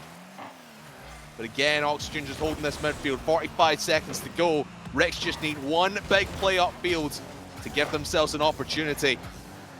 Ocelon to Cash, backboard play coming right now, but Mike Boy will pick this up on the left-hand side. Looking for Ocelon in the middle, finds him, finds the backboard, tries to touch it down. Where's Cash to make the shot? It's not there. Bearer just dribbles it out of harm's way. But now Rex have an opportunity, 20 seconds to go. Mike Boy towards the net, backboard play incoming, Farah takes it off. Cash now, plays it down to Ocelon, shot coming, Chaussette saves, 10 seconds to go. Can they hold on for overtime, or will Oxygen get this last second counter-attacking play? Mike Boy, once more, towards the backboard, Astro will take it down, and Oxygen's best play right now is to send it to the floor and to get our first overtime of the series. Just incredible that we're in this situation. Tom, probably quite a lot would have RLCS written off here, but was their best chance before this OT, and Oxygen scrambled across, looked at the net and whipped away absolutely at nothing at Oxygen. And there's Astro once again, playing at the corner. Huge bump there from Chaussette onto Mike Boy. Sorry, Danny, but it was just Chaussette blocking out Mike Boy to the corner. Just the way that Oxygen has been playing, you felt like that ball just swinging into the midfield with a player bumped into the corner. Might have been game over right there, and it might still be game over, but Astro with a mistouch on the defensive rebound there. Mike Boy chasing that one down, and Chaussette needs to win this ball out in the midfield. Astro will pick up the pieces now. Chaussette tries to fake out Mike Boy, but Ocelon comes in from the left-hand side, sent into the corner. Rex scrambling with all their might to keep themselves in this upper bracket. And now the pass to Mike Boy into the middle. Oh, Chaussette gets credit for it, but everyone diving at that ball here, Danny. And we play on a minute until OT. I was worried that Rex's best chance may have been earlier. Bit of fight within them, that's great to see. And Chaussette's there, Astral double, Ocelon using that back middle to perfection. Anywhere into the middle. And Mike Boy, Ocelon, bit of team passing play. Oh, it was good, but not good enough. Oxygen's seen it time and time again through the entirety of their careers. Deals with the pressure, and Mike Boy can only pinch at this one. Ooh, and he might have had a chance there if Chaussette hadn't blocked it out. And that is what Oxygen has done so well throughout the course of these games here, Danny. It's just cutting off plays before Rix can make them happen. Can they do the same here in overtime, or will Ocelon have an open goal? He doesn't even need to touch it. Mike Boy gets it. Minute 54 gone in OT, and we play on in the series. You have one player in Ferret on the opposite side. So said an Astro was on our screens. And a lunge of a ball right down to the middle. And you just seen Oslo. You just know when you play your own session in game. Do you steal it or do you let it go in, Craftman? What would you do in that situation? In that situation, you let it go in if you know it's going in. Don't try and steal it, because any touch there from Ocelon could have sent it high or sent it wide or into the post or what have you, into a defender. Ocelon, right decision there to let Mike Boy get it, but he doesn't care if he doesn't get the goal. He's the MVP. 5 saves by Ocelon in that one. And I like looking at the ball possession, field domination stats that we have here on the C stream, thanks to Rocket Get. Almost 50-50 in both those stats. And my goodness, like, in the first couple of games, Oxygen were the more dominant team, and you felt that. And you felt that in the first half of the game as well. Oxygen was all over Ricks. They couldn't get anything going. But that one goal from Cash just turned the tides, reset their mentality essentially, Danny, and they run away to a victory. So what you need sometimes, let's put it in perspective as well. This is the European major. It's the winter one. We're effectively going to be 2/3 done of an entire season. This is not just in the case of can we get a couple of points. This is to creep into the top 6. Rick's GG are trying to not only stop their rival in the form of Oxygen do so, they want to get there themselves too. And this is the right way to get about it. They just need 2 more wins on the board. Talking about that top 6, it is a long, long climb to the top for Ricks. As they didn't play in the fall split, you'll recall, only came together for this winter split. Only 270 points in the bag puts them 17th in the overall European standings. Oxygen 10th, only 200 odd points off of a top 6 position. They need a good run here today if they want to find themselves in that top 6, and of course Ricks really needs one heck of a run. They need the Cinderella run, essentially, Danny. Give themselves a contention of getting to the World Championship. That's still to come. That'll be a story for the spring split. Here in the winter split, in the winter major, Ricks need one more win to send it to a 5th game and try and keep them in this upper bracket to have that date with Destiny with Giants in the next round of the upper bracket. But Oxygen just slowing things down. Farah finds Chaussette and plants it into that left-hand corner. And I don't know about you, Danny, but it just feels a little bit lackluster from Oxygen, and that will secure it. 1-0, Ocelon just picking dimes out of the sky. That was like Ocelon was rolling the years back. Absolutely played well. Credit to the rest of Ricks for the demo to get this sort of space open up. The limb to worry about one defender only. The jump right across in. One of the players who I've been in the scene for a very long time, I look up to. I learnt a bit from him as well. Ocelon, Kaisha and Mike Boy will be glad to see a goal has gone in through other means. Oxygen, on the other hand, will not be worried. They can take their time, know the series on their advantage, and just play the clock. They really can't afford to get worried at this stage. And obviously, the respect is still there for Oxygen, for Ricks, that they are one heck of a team and they need to play them. It's not, yes, you won the first 2 games in commanding fashion, but you cannot let up at this stage of the series. The Chaussette will fail to score, but Farah doesn't. Right under the defense, 2 minutes in, and we're tied back up. Oh, this will be painful for Ricks. Oh, what a bomb. That one's just going to hurt.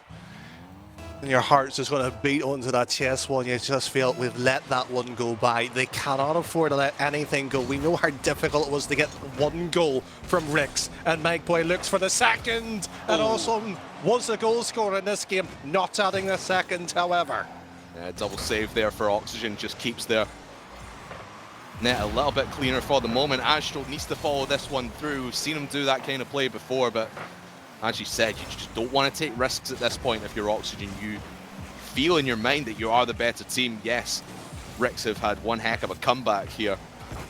Halfway through this game number 4, Ricks just need to hold their nerve.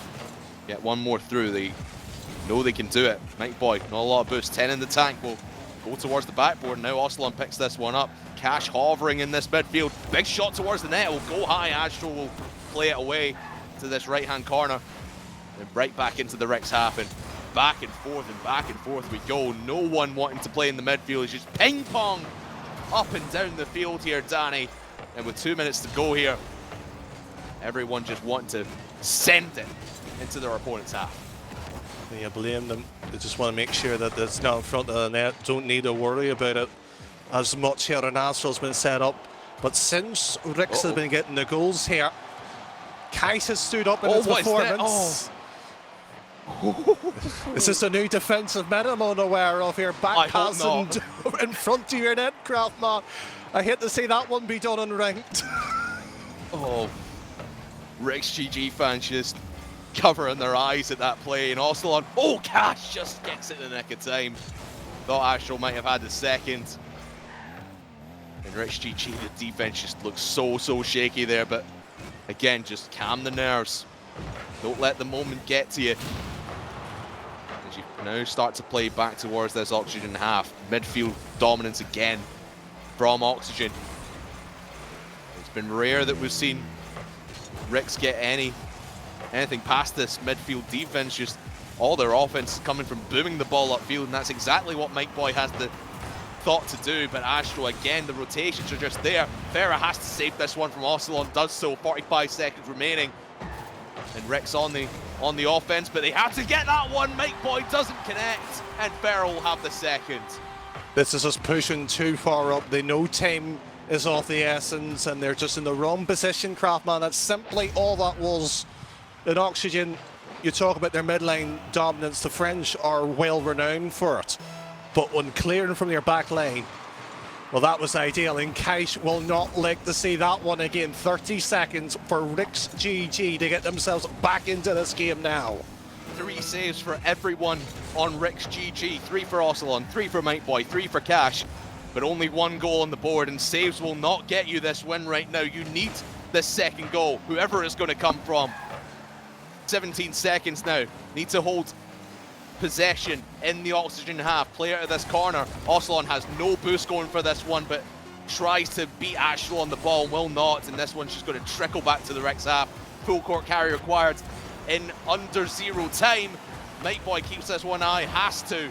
Ocelon takes the dribble. We know how well he does in those 1v1 situations. Get it past 1, gets it past 2. No, he does not. Astral plays it to the corner and plays it down. And Oxygen will go on to face Giants in the upper bracket.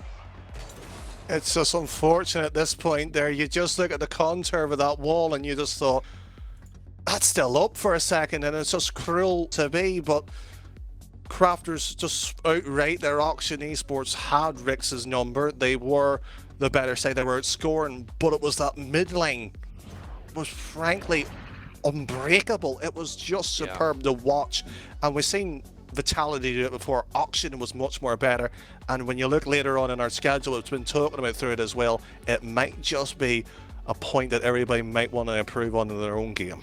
Yeah, and you look at this field domination there, 62% for Oxygen, 62% of the time the ball was in the Ricks half, and you felt that as well. Sometimes you look at that stat and think, maybe it was a bit more even. Sometimes Ricks were deeper than Oxygen were, but no, you just felt that throughout the entire game. Oxygen were just holding fort in that midfield and making Ricks pay for not being upfield, and even when they did, they just could not take advantage. By the way, 7 shots for Farah. What a performance from him. And I said it was going to be Astro versus Cash. It ended up being less about that and more about the connection between Farah and Chaussette. I felt Astro was phenomenal as usual, but this Oxygen team is scary going forwards. I can't remember if we've got their game later on. I don't think we do, but how do you rate their chances against Giants? I'm going to say Giants has probably been decent enough, but Craftman, if there's anybody who has missed that and want to maybe even look at more, don't forget the YouTube channel. Because frankly, quite a lot of games are on it, and Auction features quite heavily as well on it. Yes, and go back and watch that Vitality Endpoint game. Masterpiece. But yes, it's going to be Giants versus Auction a little bit later on. They'll play, I believe, over on the mainstream. Ricks will play the loser of our next game. In fact, it is going to be BDS versus Galaxy Racer, and I really can Boy Royal will have that for you after this.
So I heard you like some Rocket League. Well, welcome back. We got plenty more for you. It's the EU Major in the winter split. It's RLCS X, and we're back for the winners quarter-finals. Myself, well, it's your best achieves cosplayer, Ireleak, and joining me, doing his best to look like me at prom night in sixth form, is Boyo Royo. Boyo, we have got a great matchup for our quarter-final coverage here on the C-Stream. We have Team BDS, undoubtedly the favourites going into this entire tournament, going up against Galaxy Racer. And we've seen both these teams before. Great offensive trios here on display for what is going to be our third series out of 5. Such a good match. I'm so excited. Galaxy Racer and BDS. It's going to be a good one. BDS, of course. Do we need to give them an introduction, really? I mean, like, if someone in this chat told me they don't know who BDS is, I would assume they are lying. I would 100% assume they're lying. But Galaxy Racer been a bit quieter recently. Yeah, but to be fair, they've had some of these spells. When we look at the matchup between these two teams in particular, we actually see quite a close affair. So since they turned into Galaxy Racer, they've only had 3 matchups, but each of them has been pretty close. It's 2-1 in favor of BDS, but Galaxy Racer have always taken at least one game off BDS, and actually, out of those 3 matches, only one of them hasn't gone the distance. We had a best of 7 in the previous major, we had a best of 5 in the first week of the Winter Grid, and so already we can see similarities between these two teams. We can see that they give each other a lot of respect, and why not as well? They have some of the highest shooting percentages in the entirety of the league. Have a listen to this. In terms of overall team shots per game, BDS with 9.32, Galaxy Racer with 9.55, but it's the goals per game where we start to see that, I guess, theoretical XG turn around in BDS's favor. 2.3 goals per game, as opposed to Galaxy Racer's 1.9. Now, 0.4 difference between the two, that doesn't sound like much, but over a number of games, over a best of 5 series, Boyo, that does start to build up, and we can see why BDS is such a great threat, given how good Galaxy Racer tend to be in front of net themselves. Yeah, Galaxy Racer, a striking team along with BDS, but whose defense will stand stronger? Galaxy Racer, we've seen them earlier today looking exceptionally good against Singularity. But can they do it against the top dogs of Europe, potentially the world, Team BDS? This is their 4th series as Galaxy Racer versus BDS. It's been win, lose, win, lose? Well, we're about to find out. In the blue will be Galaxy Racer, in the orange BDS. And no quick goal to get things started off here, as we have seen in previous series. Arju to chuck it into the midfield before Monkey Moon takes command. Here's Extra to the backboard. No second touch here. Monkey Moon lies in wait, gets it past Ixo. On comes Mark by 8, backboard, and a lovely doink out into the midfield by Mitane to very much alleviate the pressure. Mark by 8 blocks that clearance by Arju. Misses that second touch, and Monkey Moon all on his own versus Ixo here. Doesn't win the challenge. Extra picks it up in midfield. Up it goes. Mark by 8 to the backboard. And Ixo into the midfield once again. And earlier on today in the pre-show, we were talking about transfers and roster moves and all the sorts, and some great moves. But one team we didn't really pick on is Galaxy Racer, because they didn't make a roster move. They were a smart team, they got a good sub, and look who it was who just scored there. He's no longer a super sub, he's just a star player. It's none other than Arju. And full credit to Mitane there as well. Extra very much left on his own, and I wanted to bring to the table, Boyo, this discussion about Extra. Is he low-key one of the best players in the region? I certainly think so. He's having a standout split. For me, the best player on BDS in the last couple of months. That said, he is not going to win you a game on his own, especially when we're talking about European major level. And Galaxy Racer very eager for the upset here, and Arju is feeling on top of the world, 2-0. Arju cannot be stopped. He's proving time and time again he was the right choice to bring onto this roster all the way back in that first split. And he keeps on doing it. Galaxy Racers 2-0 up early against BDS. And I'm going to go back to your point about Extra being the best player on the team. I think you'd be hard struck to make me agree with you there, because I feel like I cannot call Monkey Moon not the best player in the world, perhaps. So I've got to go with Monkey Moon, but Extra certainly underrated, I would say, on BDS of how pivotal he is, but certainly a top dog in Europe and the world, and BDS would not be the same team without him. Oh! Well, I'll tell you what, doesn't matter about the star potential here, it doesn't matter about the star quality or the fame that BDS is showing. Galaxy Racer don't care. They literally don't care right now. They are playing around them as if they were a team in the top 32 of the region, let alone first place. Ixo now. Dribbles past one, dribbles past two. Ixo through the corner, wins the challenge, but it goes over the top of the goal mouth. But on the scene now comes Mitane, seemingly slow. Our BDS in the defense. And it falls now to Arju again. They cannot break out of their own half. Ixo looking for bumps. Mitane. Oh, that was a heavy touch. And he's going to get punished by Mark by 8. Extra, round the corner. Again, simple pass and simply dealt with. It's halftime come and gone. And Galaxy Racer look in control. A bump in net here by Monkey Moon. Is this going to be the breakthrough? No. Wow. I've never seen BDS get shut down so much. Galaxy Racer are just saying no. And they are now trying to find another goal, to find a third to increase their lead even further. It reminded me a lot of that Vitality Endpoint series we just watched earlier on, where Endpoint came out all gunning, but Vitality were able to come back. We see the same for BDS, but so far Galaxy Racers showing no signs of mistakes. If I can speak properly, that would help, but 90 seconds left in the clock. Game 1. Oh, It might just go Galaxy Racer away with a great save from Matane, looking even more likely. and Mitane, another player I wanted to pick apart here. We usually associated Mitane with striking prowess, but this season has actually been one of his quieter. Only 0.45 goals per game, but actually he's got the most saves per game of his team. To me, that suggests a player that is doing more for the team effort, not looking for those solo plays. And I think it's paying dividends for this Galaxy Racer team. Great defensive nous here shown with 60 seconds left on the clock. But BDS, very much in the same basket as Vitality, I feel. They could have one goal and then they could have 2 goals in a flash. Mitane with another save. And now the pressure starting to build from BDS. Monkey Moon around 1. Arju now picks up the pieces and navigates his way into the midfield. Mark by 8 closes down, but it falls to Mitane. The flick is not going to go over Mark by 8. Arju has to go back. Ixo makes the challenge, and Extra now with the free shot. No, it's an open net though. Oh, they over-rotated, and here's the worst coming to light. Galaxy Racer just forgot where the ball was going. They all dive past, and Extra steals the goal for Mark by 8, but gets a free goal nonetheless. 1 goal in it, 30 seconds. Galaxy Racer might just throw away game 1. They have got to be careful, I believe. Uh-oh. Ixo pops it up, bumped out the way. Extra, lots of boost on that wagon of his, and he's going to get it towards the net, but he does not have enough pace.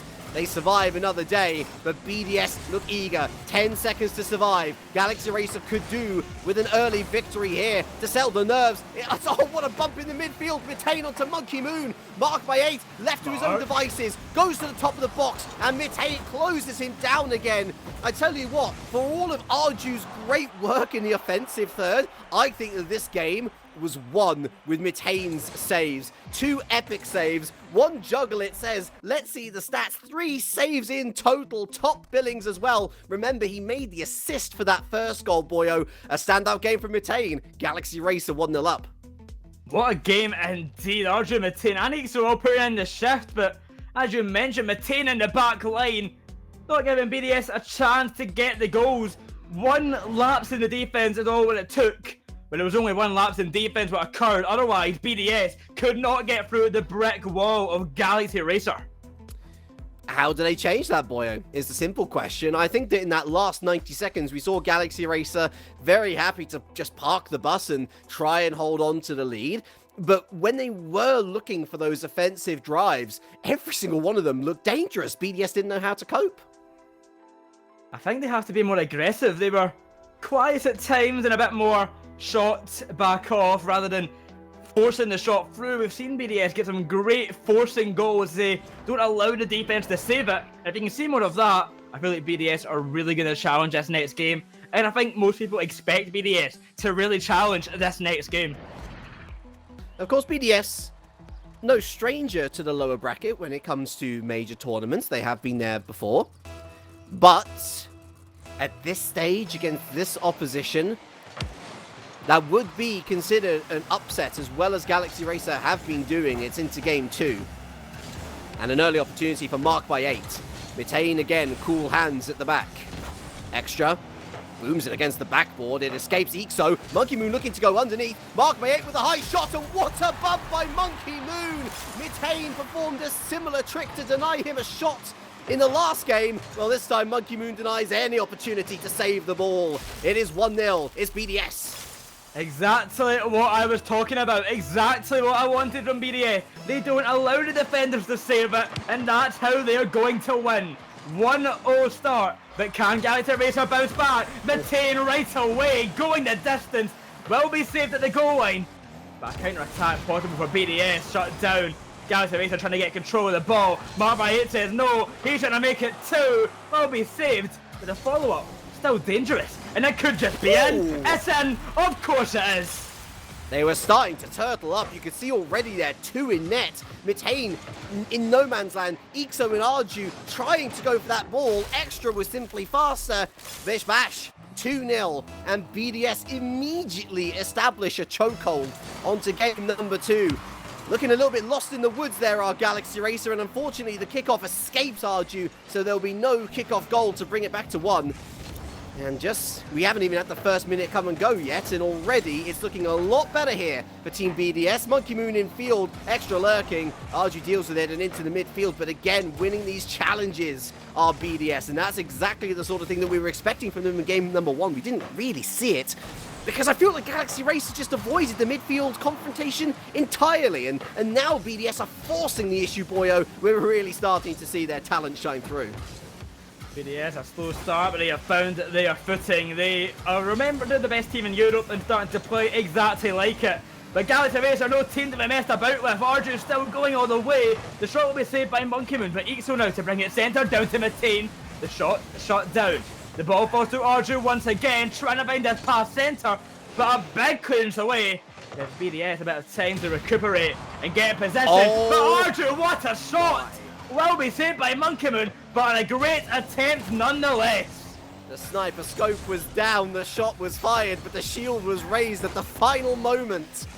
And BDS get away with that particular scenario.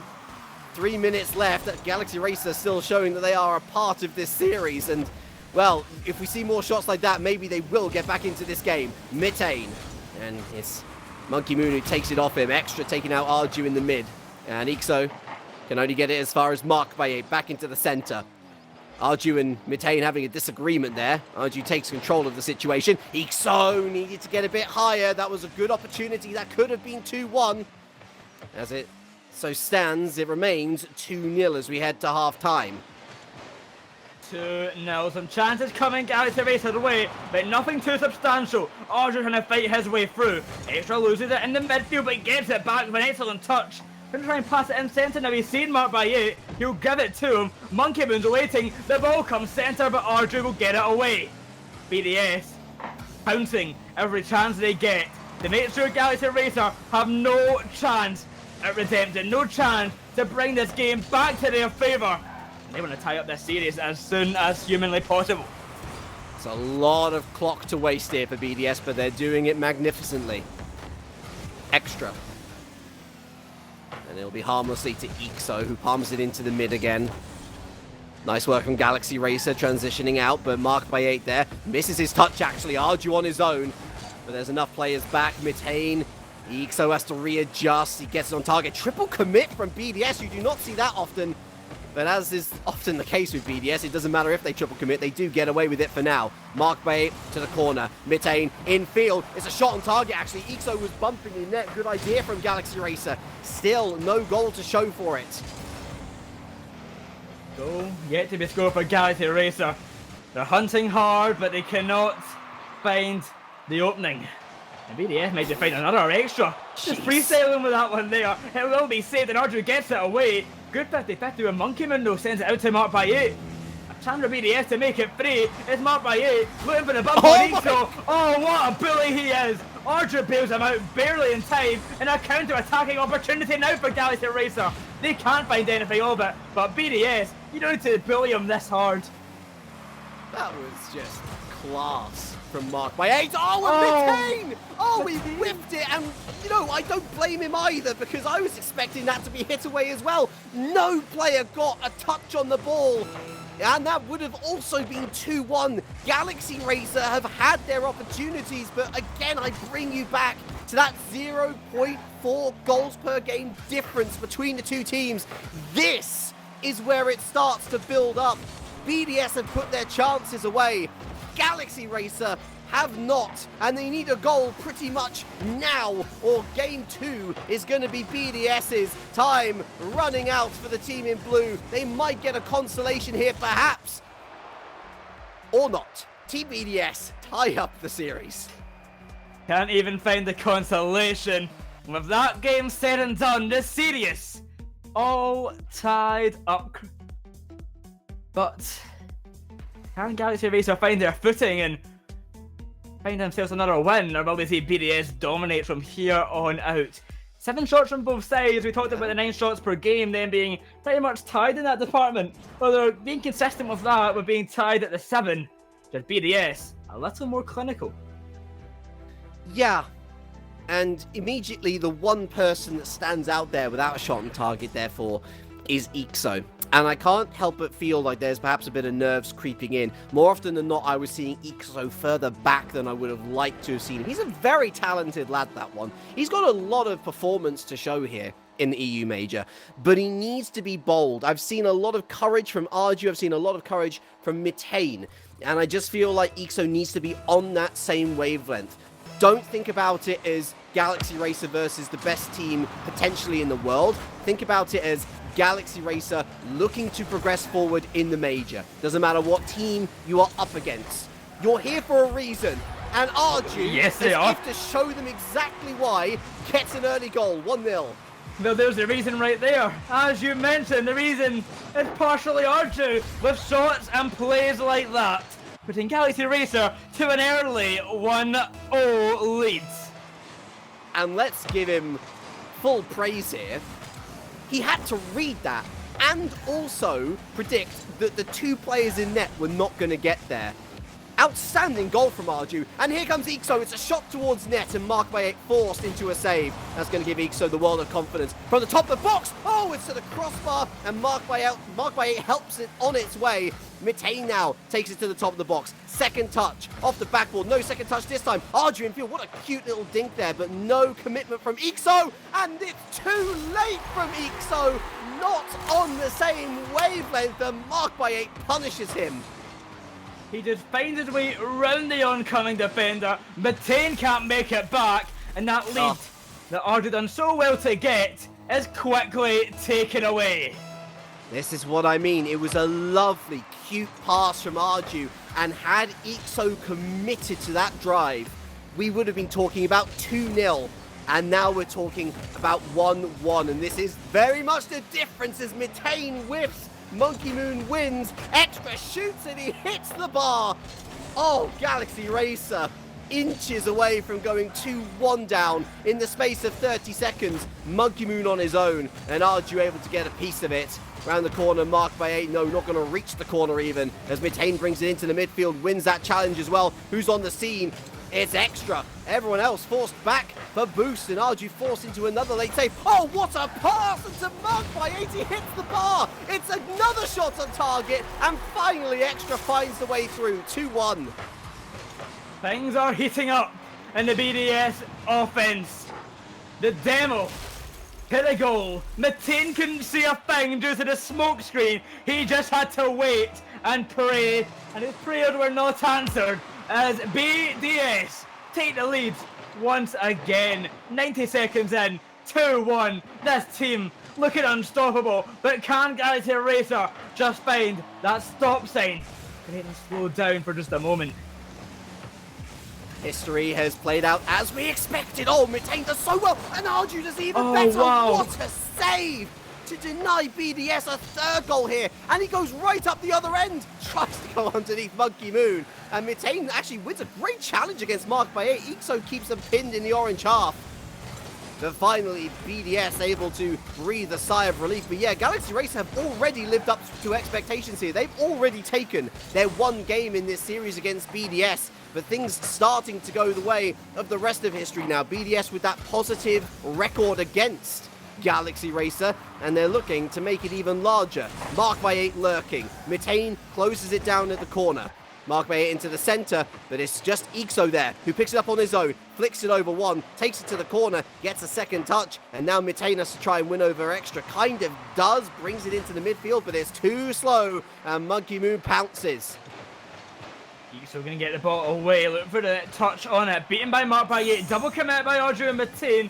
They do survive for now, but the clearing's not good enough. They can't get the ball away. Mitane fights through. A touch past one. Extra's back and waiting. No one can find the interception. 2 minutes on the clock and counting. Galaxy Racer still trail by 1. Can they come back? Certainly so. But will they be able to? Well, that's for BDS to find the answer to. They are the ones, the gatekeepers of Europe. If you can beat BDS, you're in the top leagues. You are a top team. But very few teams can say that they can beat BDS. There were times this season when Galaxy Racer was potentially in with a shout for top 4 contention, but they are expending a lot of boost to get out of their own half. Galaxy Racer, and that's partly down to a bit of panic stations. That's partly down to how well BDS are doing here in the midfield. Mark Bay offered a free shot, and it was heading for the crossbar. Ixo makes sure with the save. Good second touch, but again, it falls straight to a BDS player. And they're settling into a very comfortable rotation here at the French side, where, quite frankly, they don't mind if Galaxy Racer have a bit more of the ball now in the blue half, because that's where it's staying. And they know that's where they're staying because they've been kept pinned in their own half for the last 2 minutes or so. Finally escaping through Mitane, but again, he's out of boost by the time he reaches the halfway mark. He at least gets a demo and extra, a bit of relief here for the blue team. But again, Arju, the one clearing here, no boost. Mitane forced up. It's to the side. It's not outwards. It's not outwards enough. And it's going to have to be a gargantuan effort here for Galaxy Racer to even tie the game, let alone now tie the series, as it seems that's the way this series is going. 30 seconds left. The series is tied 1 apiece. Galaxy Racer looking to try and not go 2-1 down. Looking to try and find an OT, but BDS is not letting it happen. Arju get a touch past one, but Mark Braye can easily clean things up. Mitane is back. Challenge not good enough. Sent to the back line. And that's a message shot. That will be a goal. And that will be it for Galaxy Racer. Going into game 4, their backs will be against the wall. You can see the desperation there in Arju, just trying to get as much power onto the ball as possible. Unfortunately for him, it spiked straight up into the ceiling. It didn't go out far enough, and that's pretty much been the story of Galaxy Racer in game number 3 here. When the clearances have come through, they've been too weak or too powerful and going straight into the ceiling. BDS take control of the series. They go 2-1 up. They head on to match point potential. And this felt a lot more one-sided. It reflects in the stats as well, boyo. 12 shots on target for BDS, only the 6 for Galaxy Racer. And a lot of work to do heading into game number 4 here. Otherwise, Galaxy Racer are going to be finding the trapdoor into the lower bracket. Well, as we head to game 4, can they do it? Can Galaxy Racer give us a game 5? We had the pleasure of it already with Endpoint versus Vitality, and so far this series has been a somewhat similar fashion. Oh, we get that game 5. We both want it. Oh, the neutral fans want it. Oh, the Galaxy Racer fans want it. Let's just give us it. Let's just give it. Just give us the match. Give us the thing. You do want to. It's Utopia Coliseum. It's game number 4. BDS won't want to hear any of that. We're starting off with a double demo, but Mark by 8 stands strong. It's a good bit of defense there from Mark by 8, and immediately into the blue half once again. It's Extra, and it's Monkey Moon, and it's Ixo with the defense. Arju now, again versus Mark by 8, try to get the dunk, didn't get it. Mitane going for the corner. And Mark by 8 again on hand. A lot of defensive work here from Mark by 8. And here he is on the attack now. Is he going to get a goal for his efforts? No, denied by Mitane. Very open first 30 seconds here to game number 4. And it's the 30 seconds that I think the Galaxy Racer will be quite happy with. Mitane, there's Arju around the corner, and he hands it straight off to Mark by 8, who shoots towards the net. Thankfully for Galaxy Racer, Ixo was back. And now it's down to Arju to bring it out from his own backboard. He tries to get the pinch. He does get the pinch. Extra straight to Mark by 8. The awareness of this team, Boyo, is second to none. All they need is a goal. And there it is, 1-0. Well, there you are. Good timing. All they need is a goal, and they find the goal. Simple as that. Extra just taps it in. 1-0 BDS to start off game number 4. And that's honestly the most gut-punching goal, I think, for Galaxy Racer. Oh! Bold from Mark by 8. Adventurous from Mitane. And still no goal to show. The fact that Galaxy Racer, I would say, were on top for that first minute, and they still went 1-0 down. That's just how the cookie crumbles sometimes. And it feels like that is the way that the series is going, you know, certainly for Galaxy Racer, where no matter how hard they try, they are not going to blow the BDS house down. Monkey Moon, oh my goodness, looking for the most outrageous of bumps. But Mitane still able to make that save. Arju over the top of Extra. It again heads to the backboard, but again, there's great backboard defense to show for it. BDS are not just all show on offense. They are putting in the hard graft here in game number 4 to ensure that that clean sheet is maintained. Arju dribbling upfield 50-50 with Extra. Ixo rushing for the ball. Monkey Moon to the ceiling, clear away. Galaxy Racer fighting hard and valiantly, but they cannot find the answer. They cannot break through just yet. There is still 3 minutes left, and there's only 1 goal in it. They can tie up this game, but they've got to do what is seeming to be impossible and send us to game 5. Ixo. Mitane, it's a straight shot. Extra gets there. He gets that second touch, but Ixo takes the mid. Oh, dearie me. Oh, it's off the bar. Extra head in hands. That was 2-0. And he didn't commit. And Galaxy Racer breathe a sigh of relief as the game is kept to 1 goal. Arju on his own. Flick over Extra. Again, Monkey Moon back. Makes the save. Mitane into the corner. And Ixo again doubles back. Arju there midfield. Ixo goes up. It's soft, it's light, it's silky, and it's smooth. But that is not going to be how you're going to take down BDS. Again, danger here for BDS. Mitane. Oh, but Ixo, he's just a bit too much forward momentum there. And although they're playing decently still, Galaxy Racer, this is good gameplay from them. Unable to make the breakthrough, it's an overcommitment. Ixo needs to make the touch, and he does at least have his nerve to continue to keep this down to 1. 1 goal in it. BDS hanging on by a thread. Galaxy Racer some close chances. The BDS are looking to make it 2-0. They want to extend their leads. They want the safety. Galaxy Racer still in for a winning chance, but the chance to win those as time continues. Just under 90 seconds left, and Galaxy Racer is unable to find the chances that they need. That might be it, but still not good enough. Even when on the line, it will not fall in. It should have been a goal. It could have been a goal, but BDS say no, and Galaxy Racer stay disappointed that they just cannot find this equalising opportunity. Oh, when it rains, it pours. Any other team, and that is a comical own goal for BDS. They look at each other and say, oh, well, that happened. Oh, Arju! Arju! Oh, pace! Pace! Direction! Shot! Goal! Arju puts on the cape. Tie game. It's not over yet. Galaxy Racer tie things up. They are still in with a chance. Can we get a game 5? Well, they've got to win game 4 first. The game's tied. But will it be for long? BDS onto the attack right away. They are back with a vengeance. They want to avoid the OT. They want to win it here. That came as quite a shock to me. That goal just came out of nowhere. And I think BDS are kind of in the same mindset. How on earth did that one get let in? Oh, it's Mitane on his own. What a great block that was. He doesn't get any save credit on the points board. But that was outstanding. It was 3 versus 1, and he still managed to stand tall.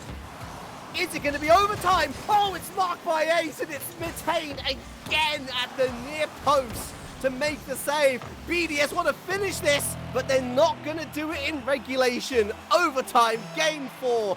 Galaxy Racer, last chance saloon. My breath was held at that 0 seconds, waiting to see if it would just slip by. But we got the OT.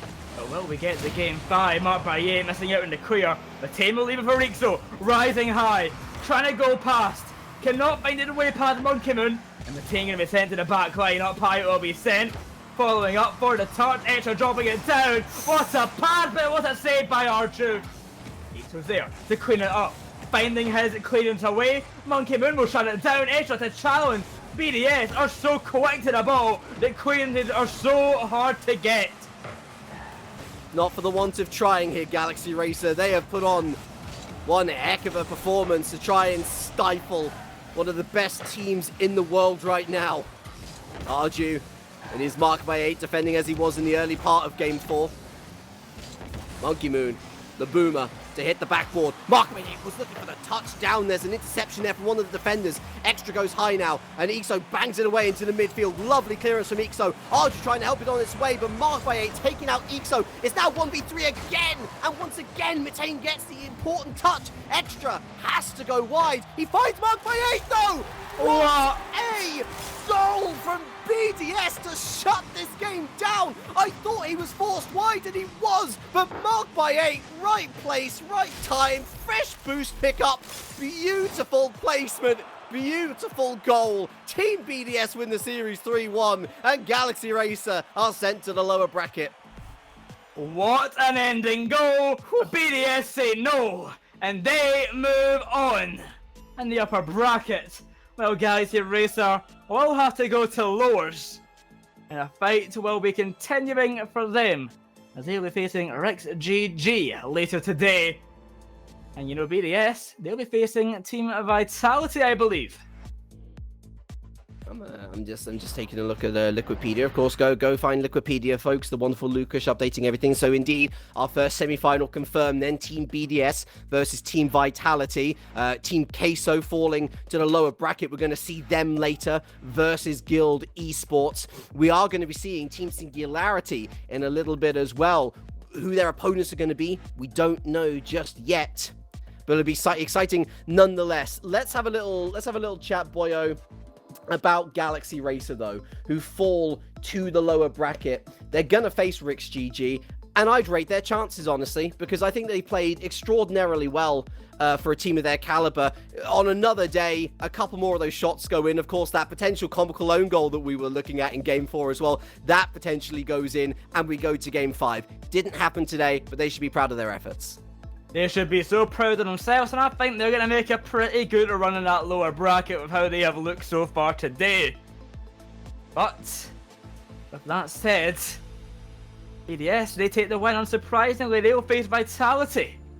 Another exciting matchup, which will be taking place later today, of course. Another match of results, so we're waiting to see Giants game.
Hello, folks, and welcome back to the RLCS. X is the EU major, and it's time to take a look underneath the proverbial duvet of our bed here and find all sorts of lower bracket matches for your enjoyment here. IRLeague joined by Aiden Sees Things, and Aiden, we have seen a lot of things today. Let's take a little look at our bracket, shall we, and how the day has progressed so far, and some of the matches that are in progress. Now, I think it's fair to say there's been a lot of expected results, the likes of BDS working their way through to the semis, or to the quarters and then the semis, I should say. Vitality finding their way through to the semis. A great French derby there on the cards, BDS versus Vitality. We're also seeing some absolute smackings and results which we might not have expected, that being the in progress Dignitas versus Top Blokes. Not looking great for Top Blokes at the moment. Well, Top Blokes just seem to have lost that momentum after that little break around Christmas. I think maybe they took their foot off the gas and they had a lot of momentum going forward, and they took a break and they just don't seem to be up at the level that they created this sort of baseline at. Dignitas, however, they've only been improving this split, and the second half of the winner split, they're looking fantastic. And, well, the way they've been playing, they really do deserve the results that they're getting at the moment. So we're into the losers round 1. We also have the likes of Rix GG versus Galaxy Racer, which we saw last series. Later on, we're going to be having Guild Esports versus Team Queso. But the match in question right now is going to be Team Singularity versus Giants, fresh off a 5-game series versus Oxygen, who have also booked their way into the winners semi-finals. And we were having a little discussion in and amongst all of us casters in between series here, Aiden. We were talking about this series in general, and there is a lot of belief in Giants and their ability to take control of this series and make Team Singularity the first team out of the major entirely. Team Singularity, one of those squads which can do well, but seems to struggle a lot on the big stage. And Giants, well, they looked very good against an Oxygen team that's looking even better. And so we're expecting them to bounce back here. I mean, Singularity, they came through on the grid wildcard because they hadn't done well enough in the point rankings. And their performance in regionals, as you said, on the big stage, it just hasn't been good enough. And Giants Gaming, they've proven over the course of this split that they are a top team, top 4 for sure. And a lot of people may be saying that they could be top 2. And of course, this performance that they had in their last game showed that they can't get too complacent. Oxygen getting through 3-2, few mistakes coming for Giants. But Team Singularity, I don't think they've got it in the tank to go up against the Giants. And Singularity, for me, their biggest problem is their shots in front of their actual goal conversion. Mm-hmm. How about this for some just some stats? I'm just going to throw it out into the ether. Hibs and Scrub Killer, remember, the supposed star player of this team, 0.43 goals per game over the entirety of this split. That's not good enough. 7.73 shots per game as a team overall. That is some 2 less than the likes of Galaxy Racer, BDS, and their opponents upcoming, Vodafone Giants. No player on this Singularity team has an assist per game ratio of over 0.5, and thus all of the problems are laid bare. When Singularity score, it's individual efforts, and you don't really get many of those in the current meta of Rocket League. Well, I mean, it's not too surprising. They've got some big egos on that team. Of course, Scrub Killer being one of the biggest egos and being known for egoing the passes more than he should. And that goal conversion ratio, I mean, really is all telling that those single player plays, those solo plays, just don't work the way they used to. You've got to have a little bit something special to work a defense, and it is Giants working at that Singularity defense early into the game here. First 30 seconds of Giants putting on the pressure. I will say, though, in favor of egos, sometimes a bit of confidence can do the world of good, and these two in particular need confidence in this series. Breezy, a lovely find to Hibs, commits stake, follows in, gets that follow-up shot, and although Itachi gets a piece of it, it is Team Singularity that take the lead through an assisted goal, no less. They'll be hoping for a lot more of that over the coming half an hour.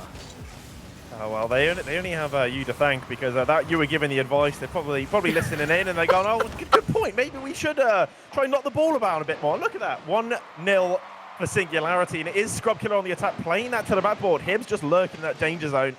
Tachi and Zamway trying to pinch that away. Double commit coming out from Giants, and maybe they're still a little rattled after losing that game 5, because since now they've conceded, they're looking a little static at the back. It's looking a little awkward. Finding themselves a bit close to each other, a bit hesitant. They try to get it downfield, but Itachi leaving a big gap between him and his teammate. Zamway now rushing back to parry that to the backboard, and Hibs will get that shot on target. No goal though, and Singularity though still asking all the questions. Yeah, there's a very open game actually. Both teams have had good chances here. But ultimately, Singularity are the ones that have put the chances away in a turn-up for the books. It is a second assisted goal. It's Breezy and Hibs again. And what about this for a redirect? Zamway, despite rushing into the goal, couldn't reach it in time. And it's 2-0 Singularity. Maybe Giants are a bit tired, Aiden. That is a potential course of action here that we've got to consider, because Singularity have been sitting on their chairs for the good part of 30 minutes or so waiting for this matchup, but never count out Vodafone Giants. Beautiful placement from Stake. 2 players in net couldn't stop it, and it is back to a 1-goal game. Well, I think it's always a case. You can't read too much into game 1, especially the early moments, because this is the moment where two teams are going to try and figure each other out. What play style are they entering in with, and how much are they showing? And clearly Singularity have come in all guns blazing. Giants maybe just a little caught out in the early game. They do get a goal back now, though, so we'll keep it to just a 1-goal game with 3 minutes left on the clock and plenty to look forward to. I think that's a massive pinch. That way, chasing it down, just breathing down the neck of Breezy. But, of course, Breezy keeping it away, but he's not cleared it. And it's looking dangerous. The Stake plays in the back, but Zamway's there again.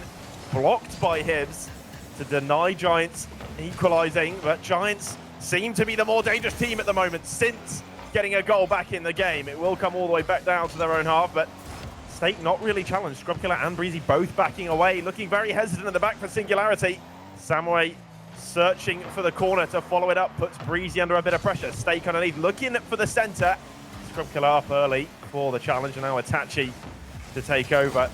And it will be Hibs to clear the danger and relieve that pressure for the time being. Vodafone offense very much looking like a storm right now, circling around that blue goal mouth, but with no goal to show as of yet. Almost stuck underneath the crossbar. It's another well-placed shot by Stake, again hitting woodwork. Ultimately, though, if they got no goal to show for it, it's all flash and no circumstance. Breezy gets a nice little block of the midfield there. His Zamway picks up the boost, prioritizes it, and allows Scrub a free shot back into the midfield. It's Hibs and Zamway now. Nice hard hit, but it's straight to Scrubkiller, right place. Stake gets there first into the midfield again. Breezy can't get the block. Hibs picks up the pieces. Itachi up high now. Gets that touch, gets it to Stake, finds Zamway maybe. No, Breezy gets there first. Such a quick, fast, ferocious game here, and this will suit the Vodafone Giants all the more. Stake, backboard, Zamway lurking, but Stake went for it on his own, and he maybe should have had a call from Zamway. It was on a plate, but with 1 minute 20 left, it's still Singularity 2-1. I think Stake had already pictured it in his head. He had seen it in his mind. That was the double tap. That was the way to equalise. But indeed, the call from Zamway, he looked the better option. Well poised there in the danger zone. And that's an opportunity missed.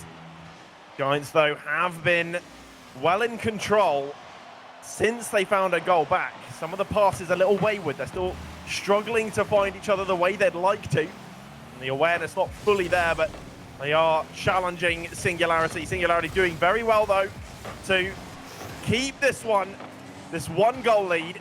Hold on to it. Hibs, though, to play it over Zamway. And we will look to get it on target. He slips it in. Well, he's pulled out his protractor, and he's taught us a little bit of the Pythagoras theorem here. Back to school we go, as Hibs scores from a ridiculous angle. He's pulled up his nice button-up shirt as well and has shown off the muscles, flexing Hibs. Goodness me, what a nerve settler for Singularity that is as well. To do that to 2 players of Giants quality, and to make sure that that 2-goal lead is re-established. Out of this fixture, there's been 5 of them. Giants does have the advantage 3-2, but there has only ever been one series between these two teams which has seen no games won by either of the two teams. That was a 3-0 sweep drubbing of Singularity all the way back in the full split, in the grid. Well, they could be rest assured, Singularity, that they will not be going home without one win on the board today. It is 3-1.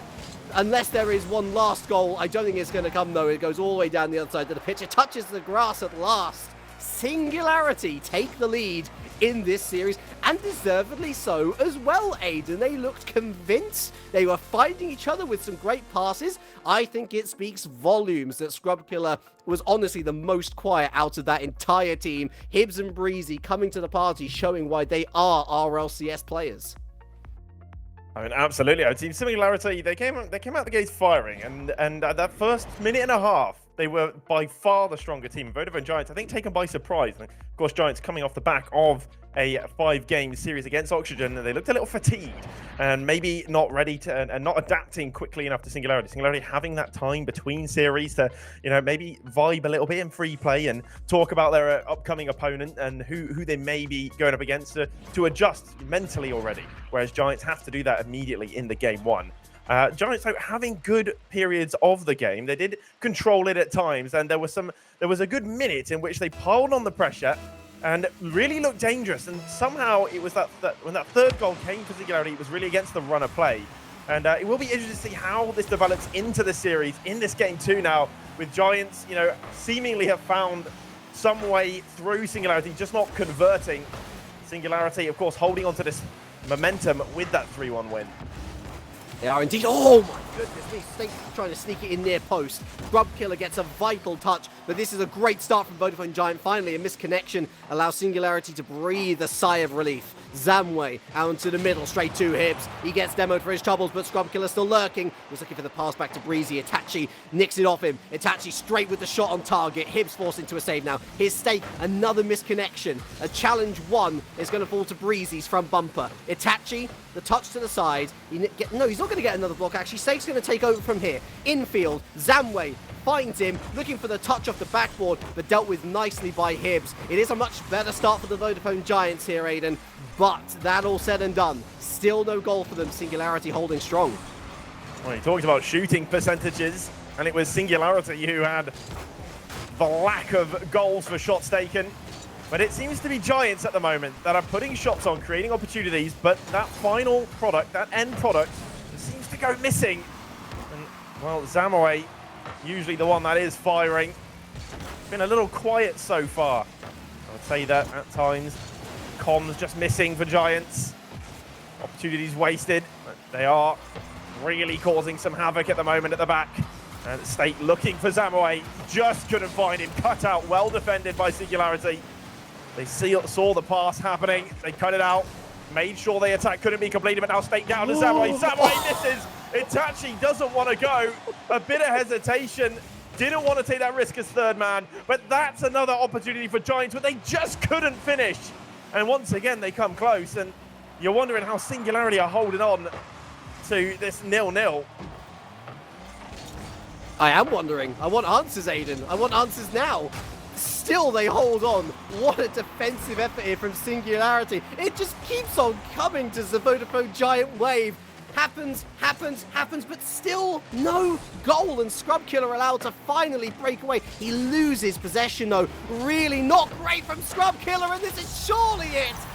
Finally, at almost the halfway mark, Vodafone Giants break through, and Hibbs with no boost gets caught, as every ranked player will do at some point, on that little lip at the bottom of the post. It's 1-0 Giants, and deservedly so. Oh, it was a long time coming. 9 shots in that first half of the game. The Singularity's 0. Singularity did, however, save 5 of those 9, but one of them finally went in. And I mean, if you're Giants, you're probably getting a bit nervous. You're thinking, well, when is one of these going to go in? Because if it doesn't, we're going to get caught on the break at some point. They do finally get that goal. Might settle the nerves a bit, but they've got to remember, it's only 1 goal. They still need to hold on to that momentum. They need to keep playing the same way they did. They've got a picture. It's still 0-0 in their heads. They can't afford to get caught out, as Breezy will send this one downfield, looking to chase, but Zamway gets back in time. Scrub Killer's unable to take it away from Zamway. This midfield still being contested well by Giants. The Stake will keep this one close for the slow play, but Breezy, fantastic dunk from him. And Singularity, now they are a goal down. They need to start piling players forward to look for opportunities in front of the Giants net. They're looking for them. They're not finding them just yet. To allay some of your fears, Aiden, when it comes to potential Giants complacency, they're one of the premier Spanish teams. Attacking is the only way that they know. And with 90 seconds left, they know that Singularity showed a lot of courage and a lot of great plays in game number 1. And if they find even just one of those, then it only takes one shot on target to tie up the game. As it stands, though, Itachi puts one straight back in, and it's back on the defense for Singularity. Breezy chases after this. Itachi gets it over him. Hibbs takes over, booms it to the backboard. Stake's going to get there first, but it's a double commit on the backboard, and Itachi forced to go up, expend some boost. Singularity needs to pile on the pressure now, but Zamway again getting there first. Infield pass, Hibbs there. He gets it past one, but it also goes wayward and straight into the hands of Itachi, who's got a full boost tank ready to go. He brings it down, and now Hibbs is on the scene. It's backboard again. Another great touch by Zamway, and they are defending just as well as Singularity did in that first 2.5 minutes. But the question is, are we going to see that great aggression from Singularity that we saw from the Giants? Well, with 30 seconds left, they certainly don't have much time. Well, you can see Singularity, they're getting a bit more awkward in their positioning in the midfield, and it seems like every touch they do take is for the sake of hitting the ball. They're hitting it as hard as they can, just towards the Giants side. Not really any calculated play, but that there could have been it. Hibbs getting that bump on the net, but now the breakaway. Zamway's there, the nail in the coffin. Game 2 well and truly going to be Giants. Zamway doubling the lead. And that was to be expected from Singularity. 10 seconds left, you got a Hail Mary. And when you Hail Mary, you got to be prepared for the consequences. Zamway with a tap-in, a 2-0 advantage for the Giants. And, well, to be fair, if it hasn't been apparent over the course of this game, well, Giants more than deserving of biting their way back into this series. And what a sizable chunk it was as well that they took off Singularity. From looking well in control and scoring multiple goals to being shut out in game number 2. This is more of the Giants that we expected to see. This is, ironically enough, more of the Singularity that we expected to see. Has the status quo been restored, though, Aiden? I'm not entirely sure. Tie series. It's 1-1 in the series, and status quo, has it been restored? Not quite. I would say that Giants still have a lot more to show. And given the fact that they did create as many opportunities they did and only scored 2 goals, it is saying something, one, about Singularity seemingly knowing how to defend, or is it that Giants just aren't doing enough, they're not accurate enough? And you did see a lot of these plays that were very, very close, but they just weren't quite enough. And I think there was some of the things that maybe a bit rushed. They were maybe desperate to find that first goal in the game. Once they found it, you saw they had calmed down a little bit. Singularity, though, were invited to attack a bit more, but Singularity came with a lot of these sort of random hits where it was like, okay, we get the ball in the midfield, we don't want it to come into our half, so let's just hit it towards Giants. The problem with that is that Giants keep getting the ball back, and then they come with a calculated passing play into the Singularity half. That's how they found the second, and if Vodafone Giants do continue in that manner and allow Singularity to just keep handing over possession, it's going to be tough for Singularity. The crucial thing for me here, Aiden, is pretty simple. Clean sheet for Vodafone Giants, no clean sheet for Singularity. And once again, it's that lack of goals which came back to bite them. Only 3 shots on target for Singularity over the entire 5 minutes. Doesn't look pretty whatsoever for them. In fact, it looks pretty dismal. And although you've got to say, okay, well, Giants controlled the midfield and they cancelled out those opportunities which were seeing Hibbs and Breezy have so much joy in and around the middle of the field, you still got to say more's got to come from them. You know, if you want to progress in the lower bracket, you got to show some fight, you got to show some determination, and you got to get those scrappy goals.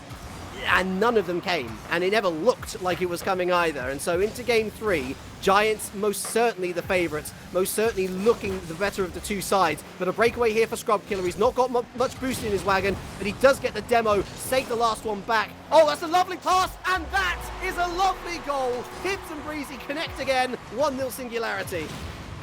Well, you know what? That demo from Itachi on Scrub actually kind of made it a bit awkward in defense.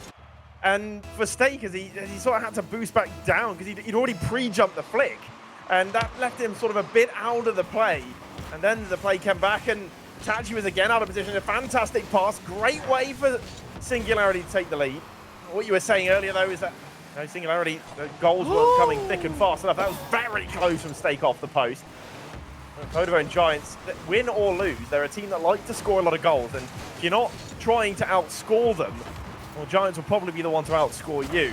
You can't just rely on defense, because they will find a way through. That's what we've seen in both game 1 and 2. But right now, it is Singularity with the 1-goal lead. Itachi in the midfield, 2 Stake. Scrubkiller, though, he should be able to deal with this one quite comfortably. He gets it, not quite past 2. Itachi to follow again, heads and clear.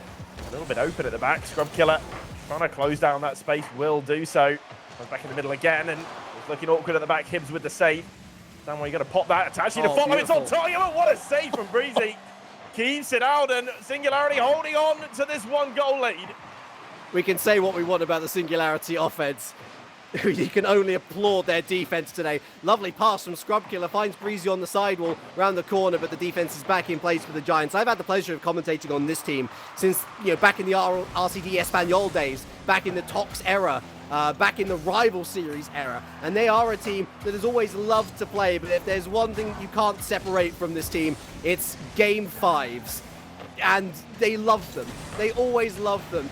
Every single time they go to a Game 5, you've got to put them as favourites. And so even if this does get dragged the full distance, we know that Vodafone Giants have it in them to break Singularity hearts. Singularity hearts, which right now are full, are happy, are delighted, because their team has got 2 minutes left to hold on to a 1-0 lead. And even better than that, they are pressuring forward. They're trying to find ways out of their own half, despite the really good chokehold that Giants are trying to put on them. This is Singularity back to their best, back to their Game 1 best, and we love to see that. This is a team that struggles for form.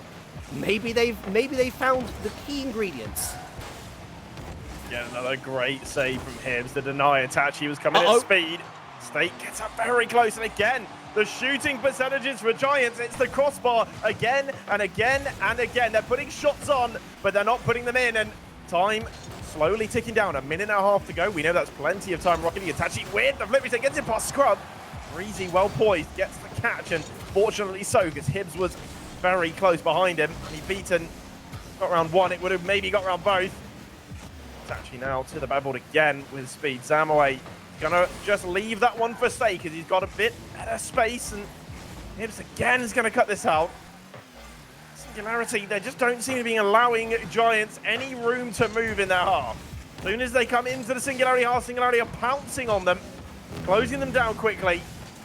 And Giants just haven't been able to string these passes together. Well, with 1 minute left, you're thinking Singularity still looking good for them here in Game 3.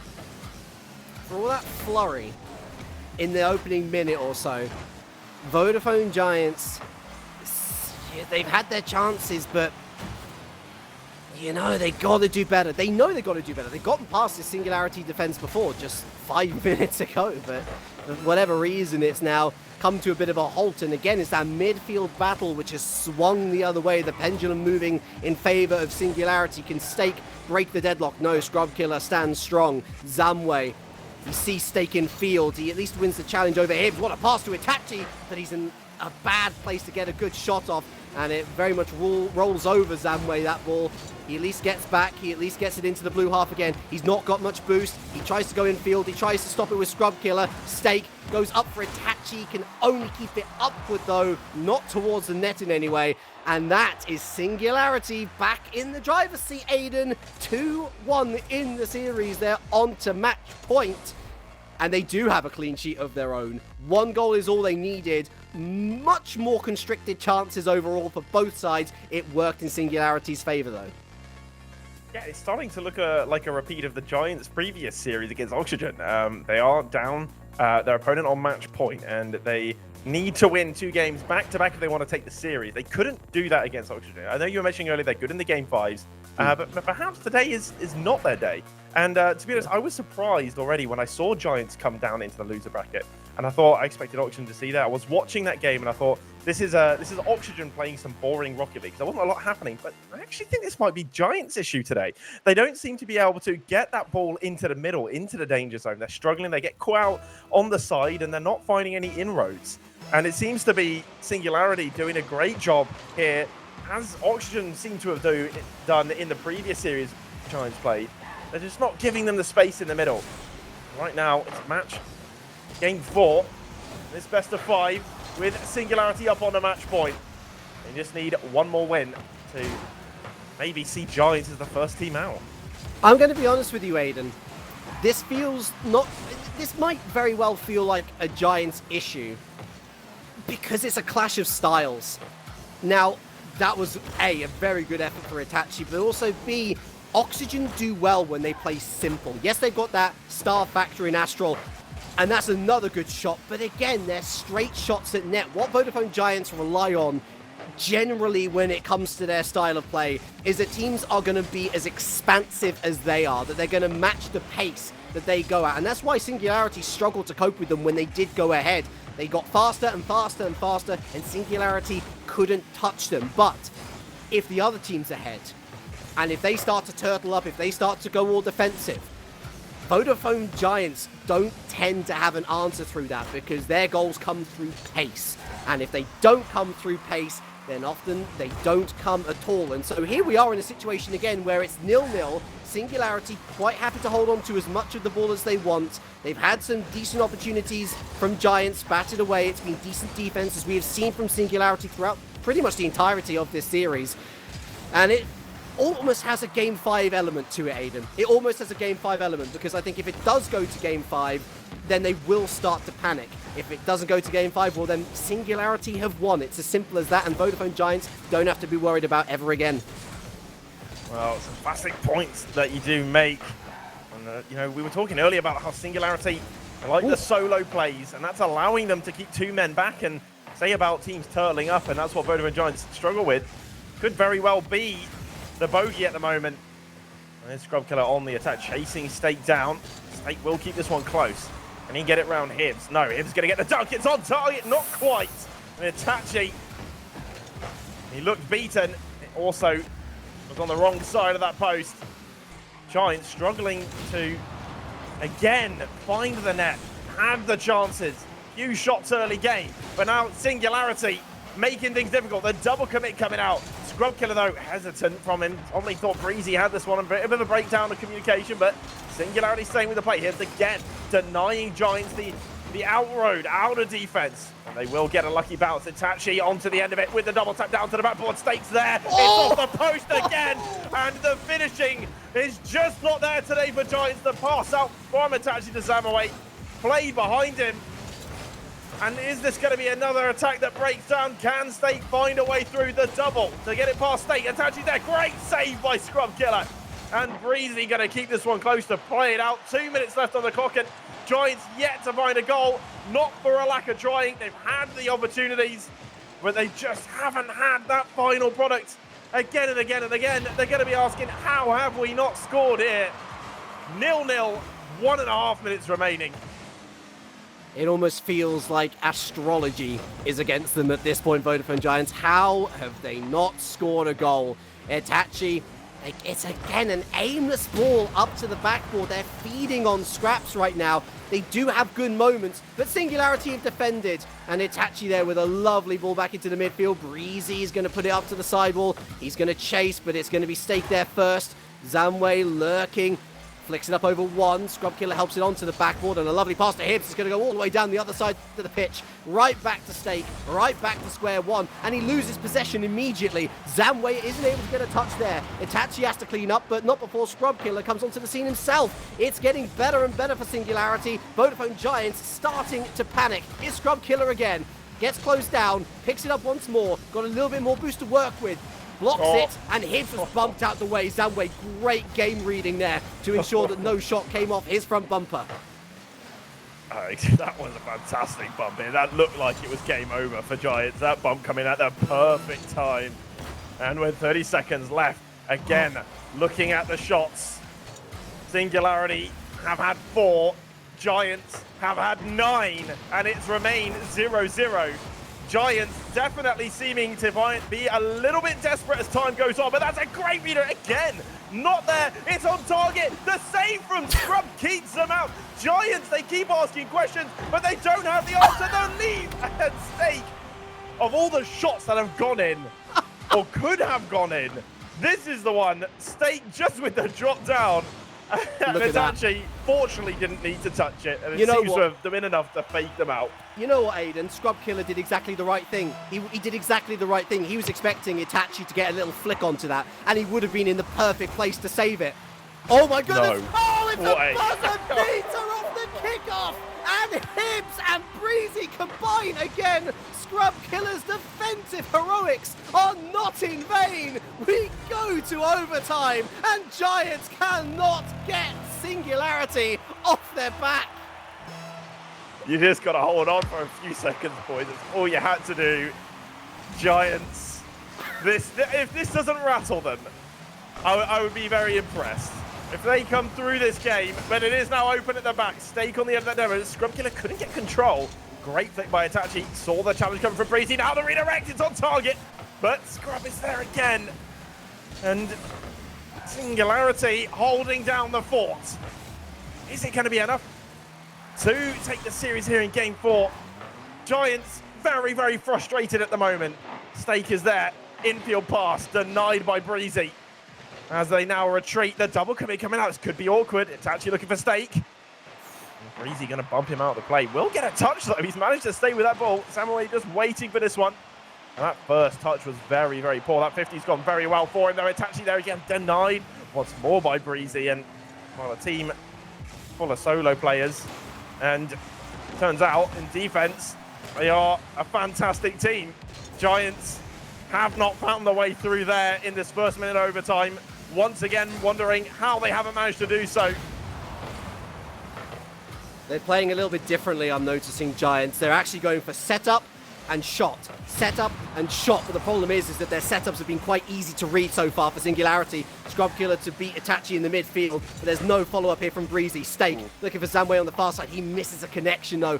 He's going to try and follow the ball, but again, runs out of boost and is forced to rotate back in. Scrub Killer off the top of the box. He's going to get that flip reset. He's going to keep it going. Zamway, 100 boost, finally meets him in the far corner. And Itachi going to bring it into the midfield corner. Breezy's going to get there. Yes, he is. Itachi a little bit too slow. Zamway is round the corner by Hibbs, and Itachi's going to move it over to the far side again. Stake is there. Finds the connection round the corner, but there's no one to follow through on these setups now. They're a little bit too wide. They need to be closer together, Vodafone Giants. Ironically enough, they need to go against the very style that has got them so much success in the first place. 2 minutes plus of overtime played. Scrub Killer, his passing field a little too high. It actually deals with it well, and Breezy can only keep it at the mid. He has a lot of boost to work with, though. Zamway stopped, but there we go. Stake there to bail him out, and into the blue half it goes once more.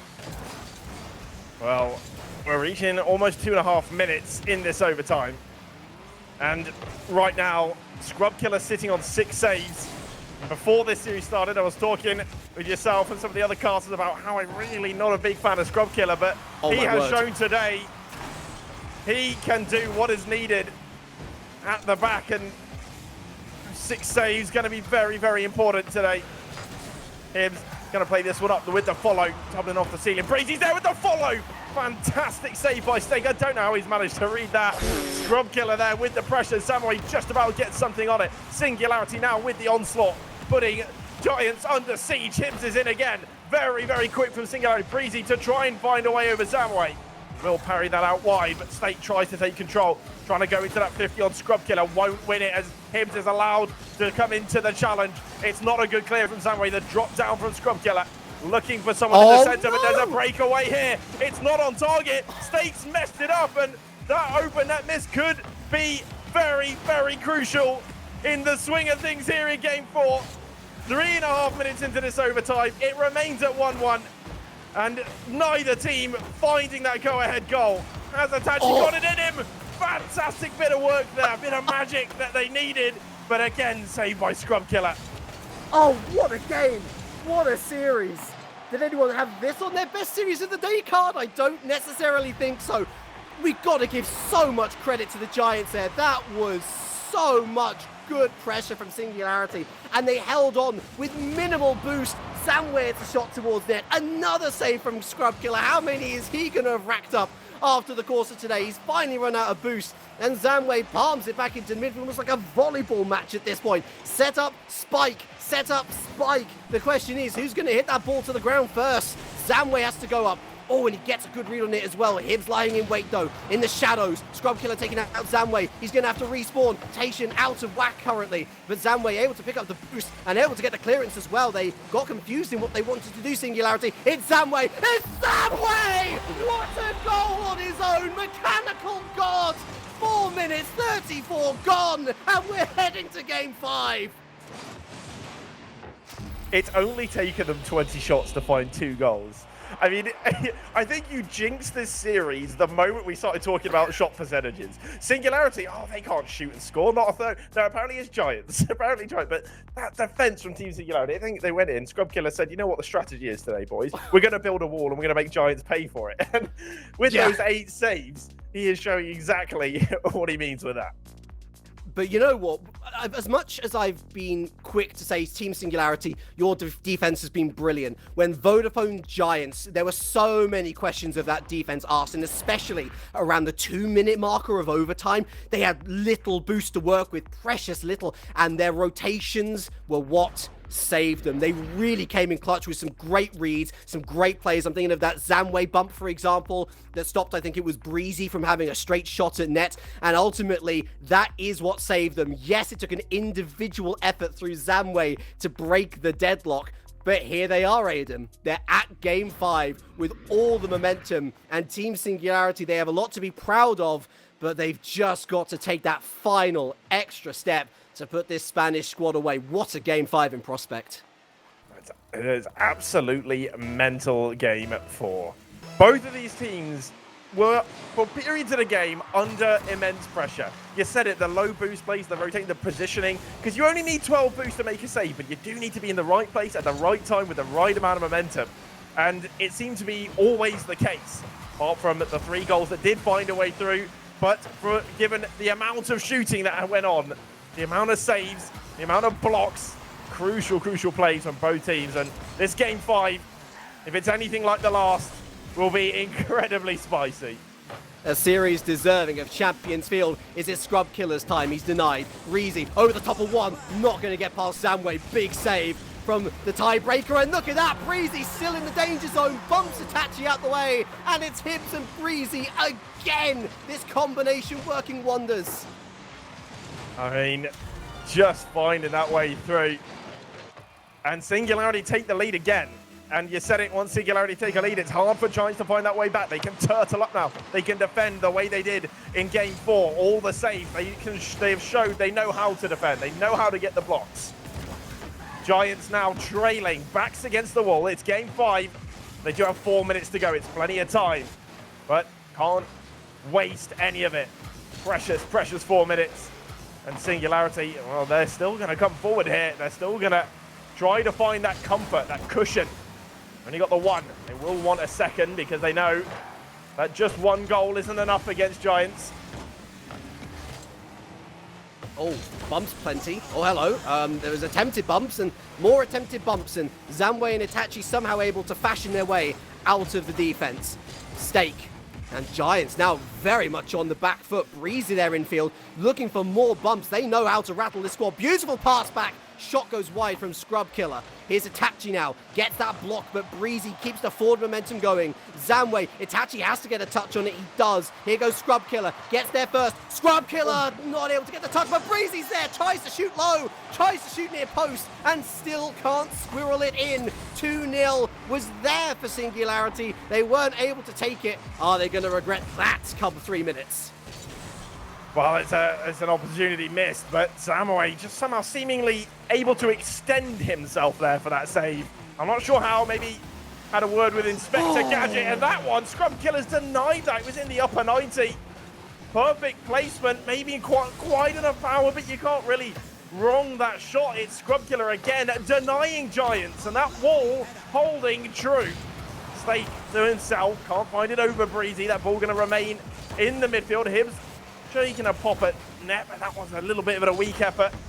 Samway trying to look for Itachi, but Itachi finding himself backwards to the play. And Giants, a bit of desperation coming out as Singularity keep coming forward, keep the pressure on. Breezy's here to the corner again, and they are, again, Singularity, you see them there, sitting back with 2 players. Not committing too many people forward. The solo play is going to be important for them, but all they want to do is keep this ball in the Giants' half, because as long as it remains there, they're safe. I'll say this much. I know there's a number of fans in chat, and I have been one of his longest and hardest critics. Scrub Killer's having a massive game. He's having a massive series. He's having a mature series. He might not be doing much in the offense, but what he's doing is he's giving Hibbs and Breezy a foundation block to build off. And look at the scoreline. We're game 5, Singularity potentially moving on in the loser's bracket. It is working. And I'm glad to see that these 3 are potentially finding a route forward. Big clearance from Breezy. It's 1v1 round the corner. Massive, massive touch from Stake. Back into the midfield it goes. They're forced back to square one, our Vodafone Giants. But they can't be forced back to square one too many more times, Aiden, because we've got just over 60 seconds left. Is it going to be a 1-0 scoreline? Is it going to be a Jose Mourinho special here from Team Singularity? Or is there going to be one final breakthrough for Vodafone Giants to take it to a final Game 5 overtime? I mean, we as a non-biased parties would love a Game 5 overtime, but right now, Singularity, they look in control. And indeed, that Scrub Killer, I've said it about him many times, he's an arrogant player, he doesn't care for others scoring, but he's shown a very different side to him as he's left it for Breezy, and he doubles the lead, 40 seconds left to go, and Giants seemingly without an answer to all of the Singularity questions. 2-0, Game 5, and Singularity holding all the cards. And for those astute watchers amongst you, you will know that the boost had been evaporating exactly like what we saw in overtime 5 minutes ago. Zamway, beautiful connection, but Stake just a little bit behind, the pass a little bit too heavy.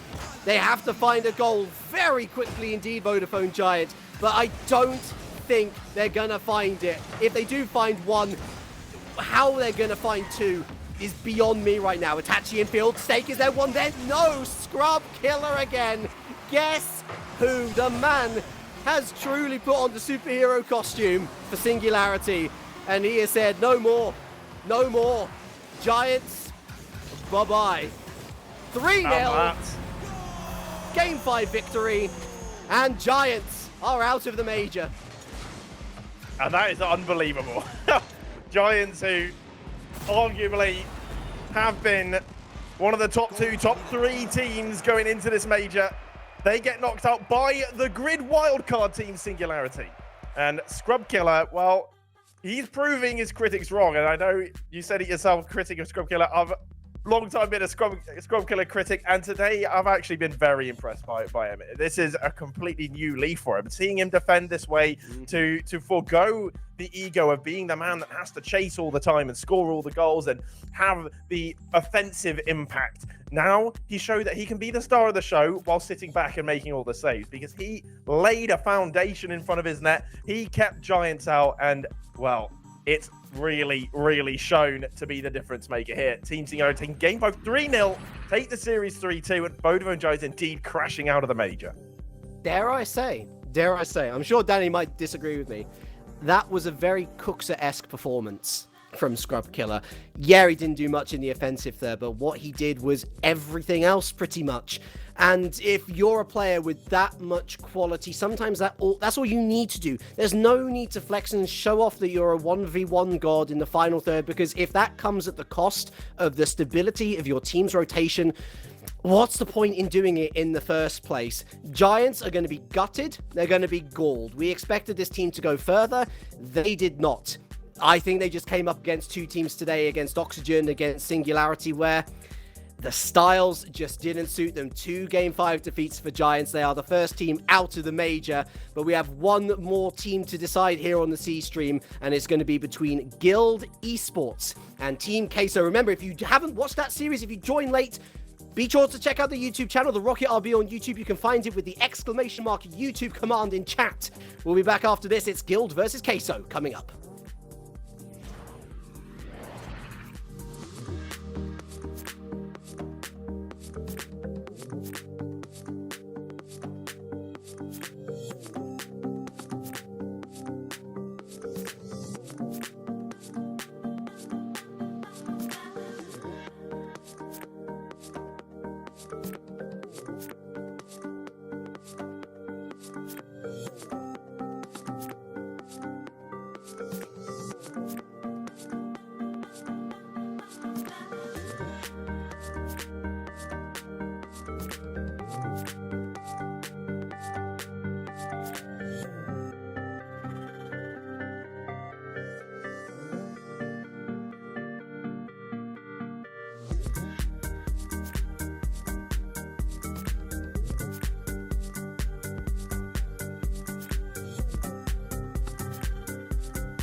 Welcome back to RLCS. Welcome back to European Winter Major. And I'm so excited to be here. Even more excited to be here when my good friend Digital Bacon. Digital Bacon, we have been watching this from the sidelines, really checking out the results and everything. But now the time has finally come for us to check it out for reals. What's the big hubbub? Why are we even here? Well, it's because the top 12 teams in Europe are currently playing for the title of the Winter Split Champion. And of course, the event is absolutely spectacular. First of all, though, how are you doing, Bacon? I'm doing good, of course. Like, Jam, you know the deal. We've actually just been we've just come off a cast together, so we're moving on in pretty. I don't know if we can say fresh, but definitely ready for this one. We're all warmed up and ready to go. In the final match of the evening, I am so excited for this one. Guild versus Queso. Guild, always fun to watch, and Queso are the story of this split, I've got to say. Like, the team that really not only came out of nowhere this split, because they're all, you know, formed up beforehand, but really came into their own and made such a massive impact that for now, them both in the lower bracket is crazy. Johnny Boy made the prediction that Queso wouldn't go into day 2 on the main stream. Queso got 3-0'd by Vitality earlier. They now need to come back not only for redemption themselves, but to knock Johnny Boy down a peg or two, I think, and make it into day 2. But that's not made easier, because whoever wins in this series goes in tomorrow and plays against Galaxy Racer, which is another team that's got quite a similar story and are just absolutely gunning.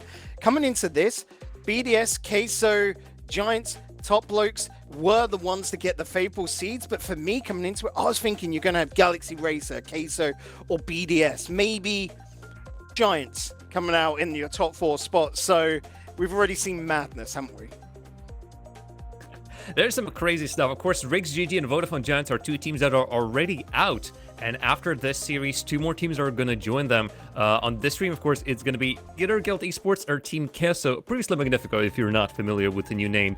And on the side of UGC, twitch.tv/UGC, Endpoint and Tablox will be duking it out as well. And my heart is going to be partly with that matchup, of course, because I've been working closely with Tablogs, but alas, I'll have to put all of my attention right here. And of course, previously, you saw the previous matchups of the day when Team Vitality beat Endpoint in the 5-game series. Oxygen Esport defeated Rigs GG. Team BDS defeated Galaxy Racer. And finally, we just saw that Team Singularity in a grueling 5-game series won against Vodafone Giants as well.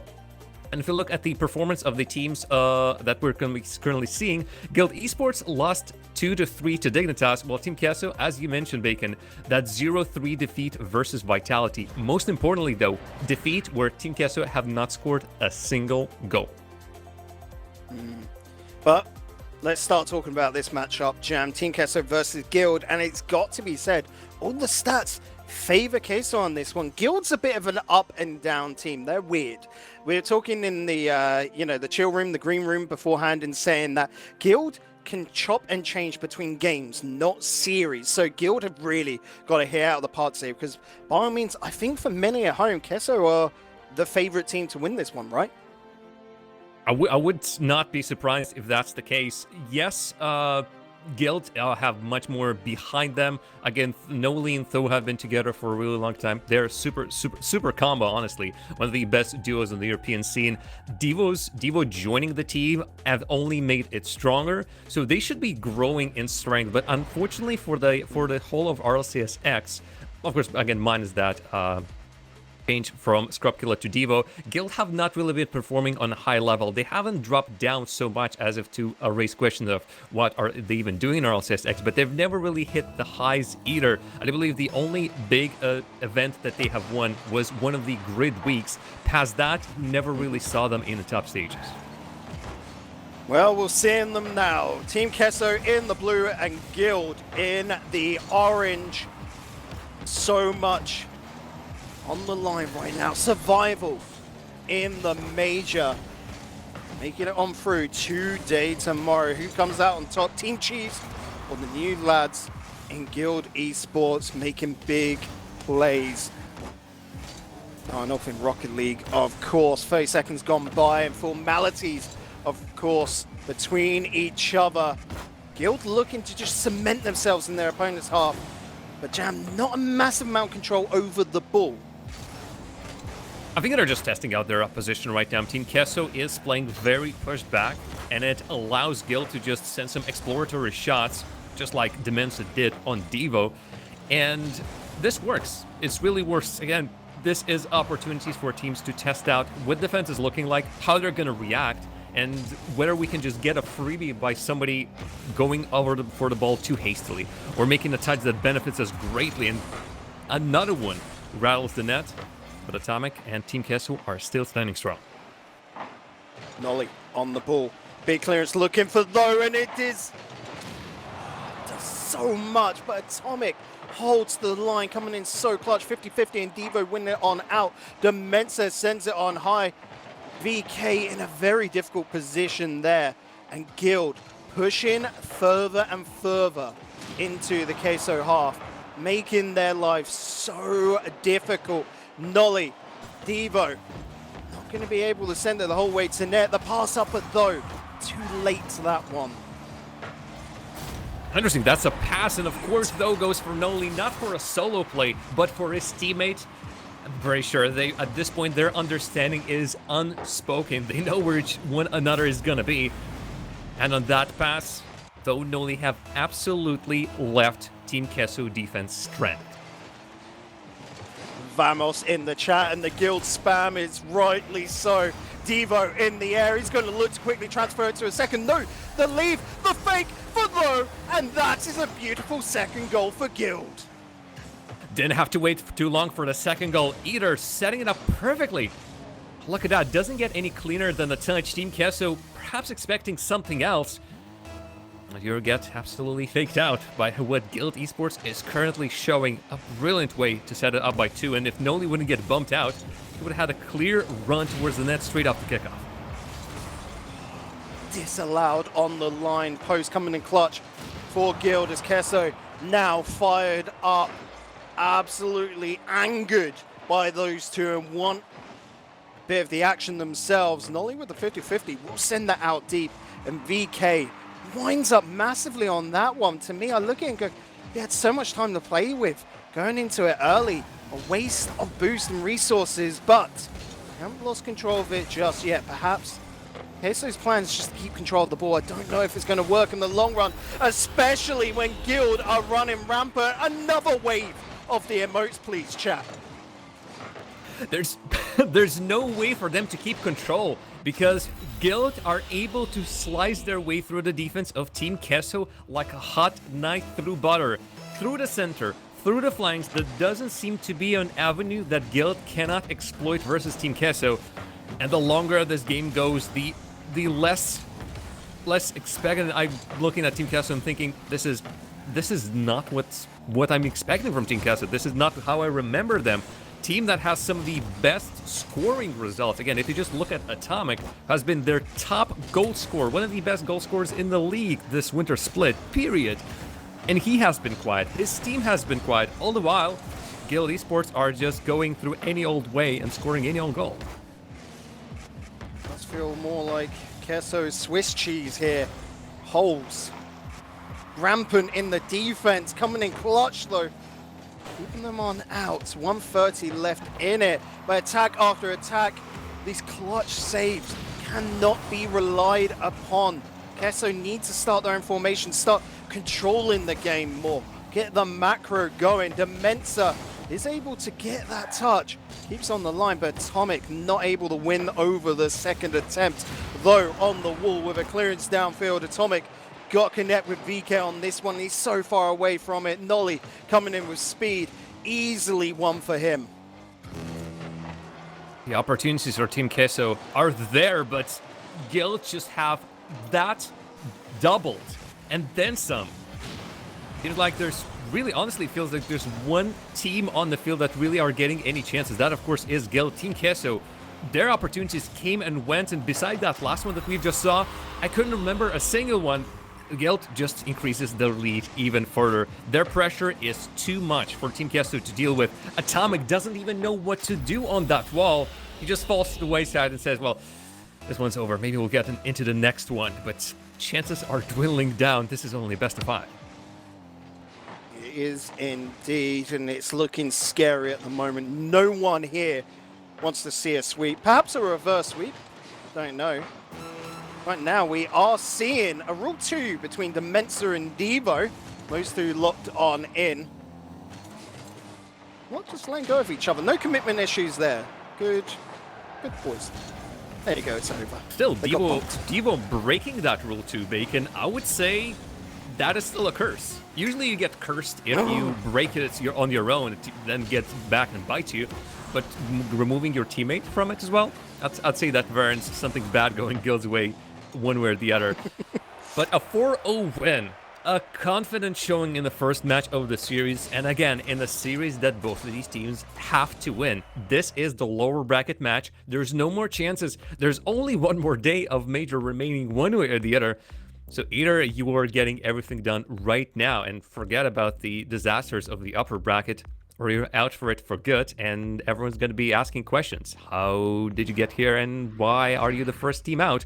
No such questions raised for Guild just yet, but for Team Kesso, we're seeing that more and more of these questions arise. Again, one of the best teams in the league, one of the surprises of the league for sure, knowing how highly they were seeded, top 4, if I'm not mistaken, just the 4th spot, and yet here we are with Team Kesso seemingly being the first, well, one of the first teams to go out on a very hapless display. I want them, for their own sake, to at very least score a goal. Otherwise, going out in the first game without anything scored, I cannot imagine the nightmares. So we move on to Forbidden Temple. Having a quick look at predictions as we've got the results on InJam. 52% in favor to Kesso, 48 of course for Guild. And well, the thing that I can look to after that first game is quite often when we get a blowout game 1, game 2s are so close to each other. Almost a stalemate. I wouldn't be surprised at an OT. But it's got to be Kesso to make that happen, because right now, Guild are looking good. They're looking hot. They're looking ready to take everything. 30 seconds go by once again without a goal. But it's got to be said, Guild are knocking on that door. Why should they even change anything in their situation? Obviously, everything is working. This, though, a bit dangerous. That's got to be a Thankfully, runner. Devo he gets punted back, and yet nothing comes out of that for either of the team. A lot of commits for nothing really. Team Kesso start over from square one from their own side. And that's scary. When there are overcommitments coming out from Guild and Kesso aren't punishing it, questions have got to be asked. The lads probably a little bit stuck in their own heads. Reconstruct. Get back into it. Demensa. He's going for a solo play here. He's got the block, but the post denies. Atomic has to throw this back into the action, but though, with a massive block, Nolly looking for a setup, but Devo has to hang back. Make sure the defense comes first. That's going to be into the top of the bin, and Nolly is going to be able to get the touch away, though follows suit. The Wonder Duo. So difficult to get past. Look how difficult it is to get past the Guild's defense, period. Team Kesso are trying to get the touches on the ball. Here's a chance for Atomic. Is there a defender? There it is. The first goal for Team Kesso today. Over 5 games. Well, 4 games and then a little bit played without scoring anything. And this is gonna free them up something fierce. Because if you have spent so much time not ever seeing your name on the scoreboard, that is indeed gonna be crazy. But here's an opener. And most importantly, the pinch. Most importantly, they have found the way past that defense of Guild and made sure that the connections are there. Previously, too many touches of Team Kesso were going just straight to somebody waiting from Guild. Well, nobody from Team Kesso were at the end of the pass, so waste of possession. Obviously, weren't getting any good results. And now, it's a start. It is indeed. Coming up to the halfway mark, and finally, Guild punished. Is that just going to make them stronger? We'll have to find on out. Atomic keeping the ball close to him in the air. He's got VK coming around, but there doesn't seem to be a massive amount of communication between the two. Low going on a solo aerial drill play. He wanted to go for the bump, but just did not able to get the connection he wanted. Devo hanging back, riding that defense, and a cool head to start up another attack, as though just wanting to go for a block. They're so courageous right now, Guild Esports. Looking to just barrel it on into the net. They've got so much motivation behind them to get this win. Queso, whilst winning this game, needs to take more control of the ball, get that second goal, and then put some fear into Guild. There needs to be a lot more than just the fear, but they're succeeding at some of these attacks.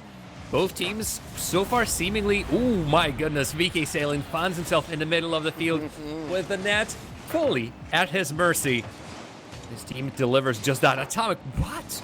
Great power, not just power at the angle of that shot, not across the net, but deeper into center half. VK Sailing was sitting pretty deep himself.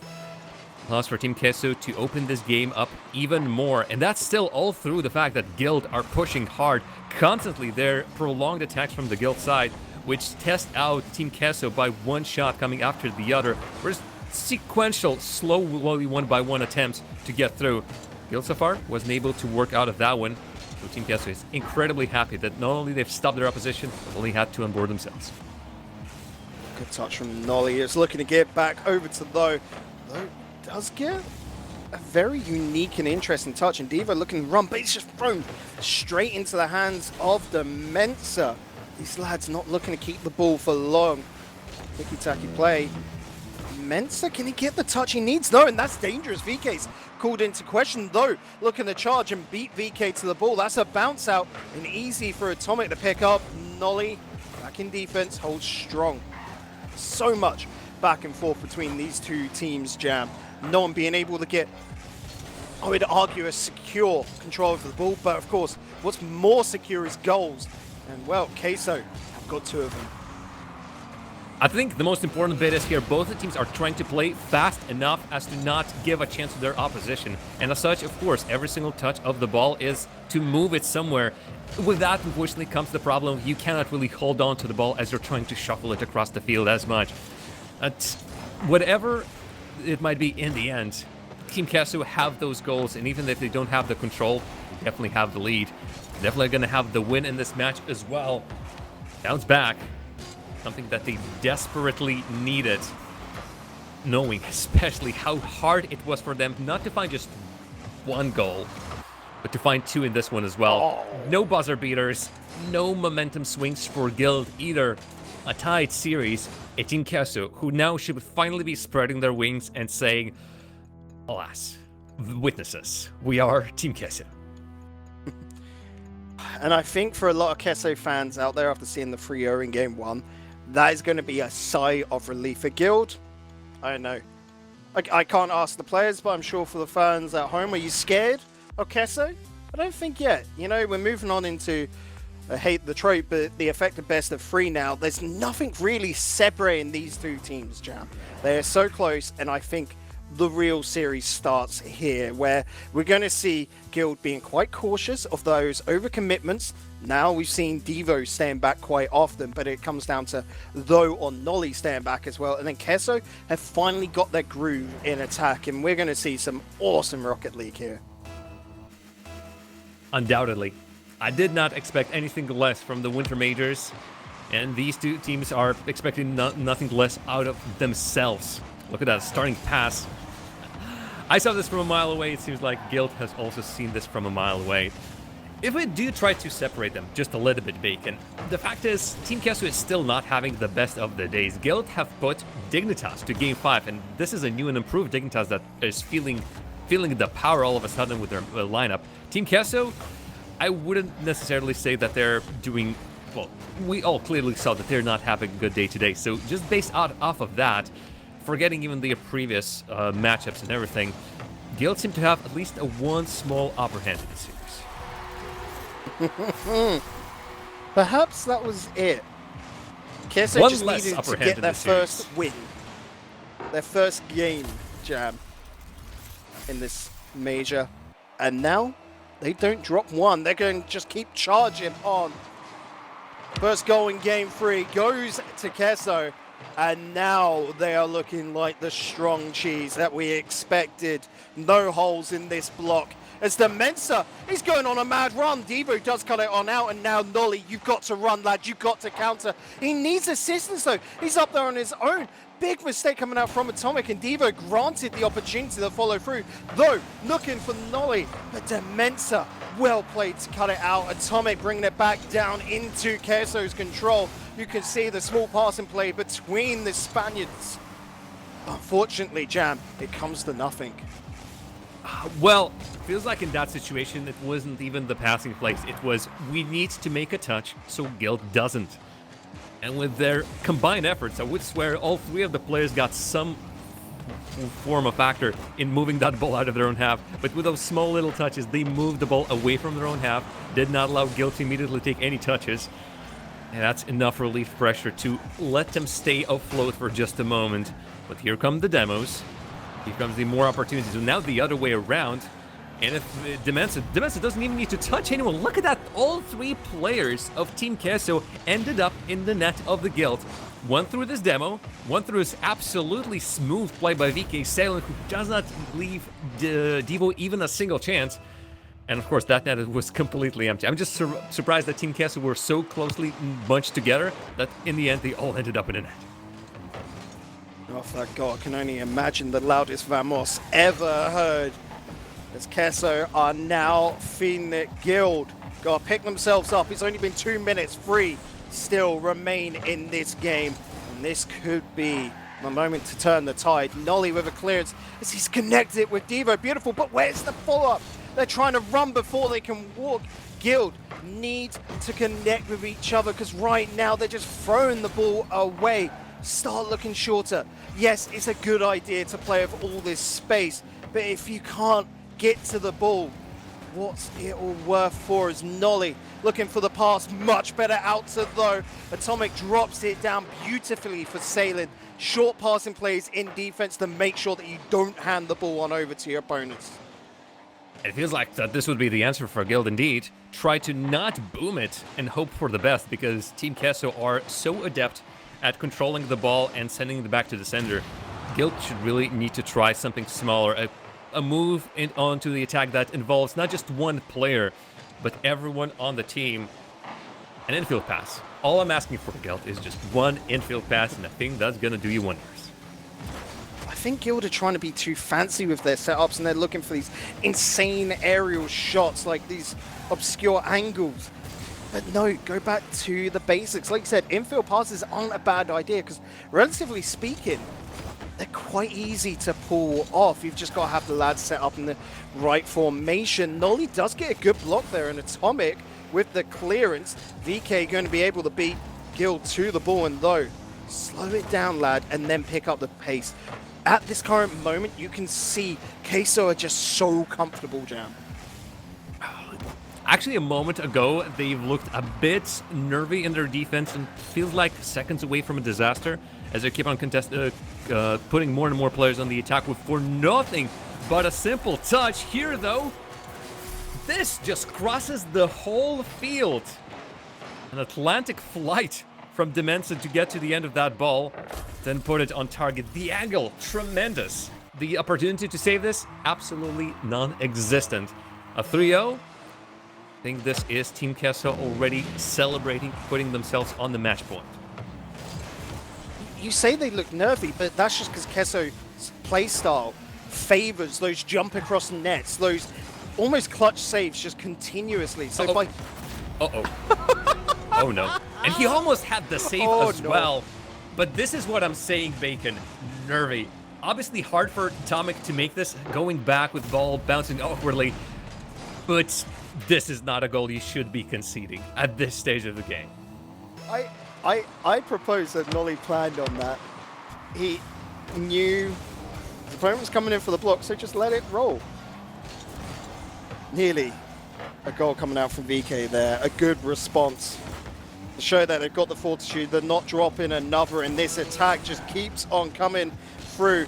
Nolly, you've got to send it, lad, and he has just brought Guild back within one. I have no clue what's going on now with this series, but I'm loving every single moment of it. I blinked, and all of a sudden Nolly was on a breakaway on an empty net. Demensa, for no apparent reason but to try to make this 4-1, crashed into the group of players, and he paid for it. One small bounce is all that Guild needed. having just one player off in the attack. This is much more dangerous than it needs to be for Team Queso. A 3-goal lead should have been such a comfy cushion. If there would have been a P underneath that cushion, they wouldn't have felt it. And yet, now that we're going down to the last 5 seconds, Guild on their last attack might still turn this into overtime. Oh, going for the bump as well, the follow through. No, perfectly set up, and that is crazy. Guild, they might have looked like nothing in Game 2, the first half of Game 3. They looked to follow suit, but here, with their backs against the wall, Guild had brought out the remarkable. Called it. Absolutely called it. Right there. For how long will it last? And can Team Queso break this momentum that Guild have? Because this is so important, especially when the fashion they scored. Nope. Momentum will not be broken. 4 goals in a row, Bacon. Team Queso, you were there. You were this close to making sure that the series goes your way. You've started scoring goals. Fantastic. But you forgot that there's also the other net on the other side of the field. A disaster has struck Bacon. And that disaster, in many ways, is Team Queso themselves. 2-1 now in favor to Guild, and it's got to feel bad for Queso. They thought that was it. They're rolling away with it. A 3-0 lead, and it is dropped just like that. An OT as well, pretty swiftly sorted. And Guild looked like they just crumbled on themselves, but, you know, they've been able to sit in the oven and become a beautiful, like, apple crumble or something. Sure, the middle part was a little bit iffy, Jam, but now, oh, they have risen to the occasion. I have nothing to add to that wonderful, wonderful analogy. Laden with puns. But darn it, Bacon. 1 minute. That's all it took Guild to get this game completely on its head. At the minute time, I said 3-0. Well, it seems like Team Queso are already celebrating the win in this game. What a fool I was, and what lack of hindsight, well, what just foresight did I have to not see what Guild are capable of doing. This is what usually breaks your back, and for the sake of everyone who's supporting Team Queso, the organization themselves, I want them to break the back of this unlucky effort and put it back on track, because otherwise, this is incredibly rough. Match point for Guild, and Team Queso, having a bad day, just turned it to worse, and are 1 step away from elimination. Oh. Again, another 30 seconds go by, now 40. These teams aren't early scorers. They like to get the feel of the game first and play somewhat defensively, try and gain control of the pitch before digging deep. Devo, big, important block there, trying to just push his opponents into their back lines. Pop shot put on from though, just testing the defenses. Devo follows through on this one. BK sailing with the pitch, will send it high, but Nolly is there waiting for it. He couldn't connect with though. That's what he was searching for. Those two continuously looking for one another. So much trust in each other's shooting prowess. But Devo, he's there to just keep the calm in this team. Always fantastic to see, but keeping the calm. Still no goal. Queso not letting this one slip by, Jam. They're not intent on just giving the keys to the series to Guild at the start of this game. At no point, an Atomic with his back to the net manages to find this 180. He was blind. Now he can definitely see. Great rotation from him and great recognition where the rest of the Guild are, so he can take the shot. Atomic just dropping an absolute bomb in the net. The feel-good times might have just been put on pause for Guild. It's Queso back in the equation, though in the corner, able to pop up over to Mensa. Atomic has to come on in to keep the pressure alive, but it's only for a short period of time. Nolly locked on out, and that's a beautiful little pickup. It looked awkward, but it got the job done. BK down to net, but though comes in clutch. Nolly gonna look to follow through, but just cannot keep control of the boost. He run out, another 12 in the tank. been able to pull off a miracle, but they've got to look again. We're coming up to the halfway mark. Guild in control of the ball, but not the game by any measure. This is such a stalemate between these two giants of Rocket League. And it goes from just careful approaches to the net, a bit of positional play, great touches, great passes, as we just seen, finding Atomic in the air, to such a high pace of the game that it's not even supersonic. It's ludicrous. Here though, a little bit of silly play in the defense. 3 players. There were 3 players, and then they were none. 2-0. And Jam, the thing that I'm sure is keeping Guild fans in check is they're going, we're 3-0 down, and then we turned that around and got the win last time round. It don't matter. Queso, just keep the calm. It's when they start getting a little panicked, frustrated with one another, lose control of the series. It's still something they've got to work on. These young lads can be quite hot-headed at times because they have so much skill. They want to win everything. They've got the passion. Sometimes that can just take over. But win. That's right now in their sights to take Game 4 and send us to Game 5. It will be a fitting end to the day, full of great Rocket League games. We'll have to send somebody home. That stings so much. I would love all of these teams to just continue on playing because they all deserve to be here. And yet, one needs to go, and this open net signifies that Guild, once again, with a little bit more than a minute to go, are down by 3 goals. And Bacon, you said that thought of the comeback warms them? Can they do it twice in a row? Surely not. Surely they cannot prove me wrong twice, right? I don't know. But what I do know is a lot of Guild fans at home right now probably crossing their fingers and hoping for it. As the start of attack comes out and Nolly absolutely bangs it into the net. Defender was there. Defender got the touch, but it doesn't even matter with that amount of sheer pace on the ball.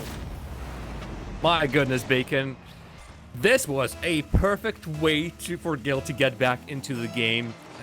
Transfer from the defense so fast. You blink and you miss it. But for Team Queso, I think they need to see a specialist immediately. They're getting flashbacks. They're not nice. They've been in this situation before. They know what Guild can do. I'm pretty sure this is shaky hands time. And Team Queso needs to be staying as solid as they can possibly do. All right, Moncaress moments. The Guild, time is ticking, boys. 32 seconds. They are rearing up for another attack, but it's broken. Gone to pieces, and Atomic now. Weak strike, but the pickup from VK is something else. Demo onto Devo. Though and Nolly looking to run it between the two. Devo's back in the game and he's boosting up. He's got a connection. Though is downfield, but just cannot get the touch. Nolly neither. And it looks like it's all just going to fall away. The 4th goal for VK and the 2nd game for Queso. We're going to Game 5. The long distance, and Team Queso stood strong. There was an opportunity for Guild, not just one, several. But this game has been at a lock. Team Queso found opportunities for themselves while also shutting Guild down from anything but 1 goal and just 3 shots. For a team that has been dominant in the attack, these are rookie numbers. No Letho and Devo need to really pull out all the stuff come the next game. Bring out the magic that No Letho has. Bring out Devo, the player that really, I feel like, revitalized Guild Esports when he came into the team. All of that combination, we've seen how strong it can be.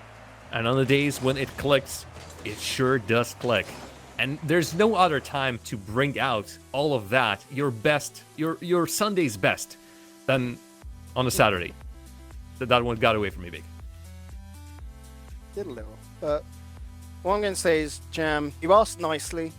Hopefully the lads will deliver, because one thing that's definitely delivered here, last game of the evening, and we're going to Game 5. The only thing to add a little icing on top of the cake, maybe even the cherry on top, is going to be the OT. And I'm sure fans from either side are there going, no, we don't want OT, we just want to smack them down, get it done with now. But as unbiased spectators here, we just want to see us keep on going, because this feels almost like a grudge match between the two. And with that, we hop on in for the final 5 minutes of Rocket League of the evening, Jam. Hey, Bacon, don't count over timeouts just yet. This might be it. Again, on Champions Field, where else are we going to see one of these teams continuing to tomorrow's matchups and one of these teams saying goodbye to the European Winter Major? How this could have been such a disastrous start. Sometimes the shots, the most dangerous shots, is the ones you expect the least. This was one of them. The sleeper shots, you're right. You're also right.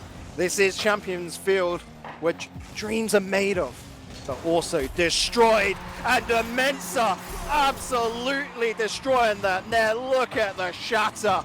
30 seconds, the first 30-second goal, and it's going to Queso by delivery of Atomic and Demensa. Demensa and Atomic doing their best Noli and Tho impression. Whatever you can do, we can do just as good, if not better.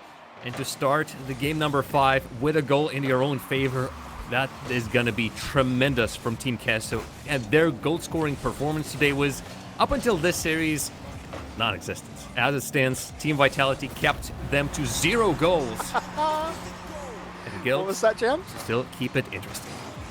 Still doesn't invalidate my point, Bacon, but most importantly,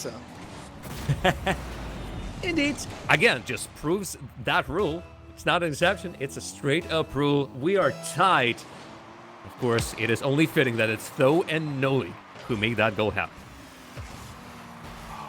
I'm loving this series. It started off a little bit shaky, I'm not going to lie. But at the end of it, so good. Devo wants to deliver that into the box, but defenders saw it away, and now Demensa's on an absolute run. So much pace put into the ball to send it into the scene. Not able to get a second connection, but Devo there. PK, this is very precarious. Nolly, though, has still got boost and can feather it to the floor, keeping it under his control. Anyone coming into attack from Queso would have just been seen away with a 50-50. So wise from the young lad. Make sure that nothing slips past him. Make sure that that defense is, again, as safe as it could possibly be.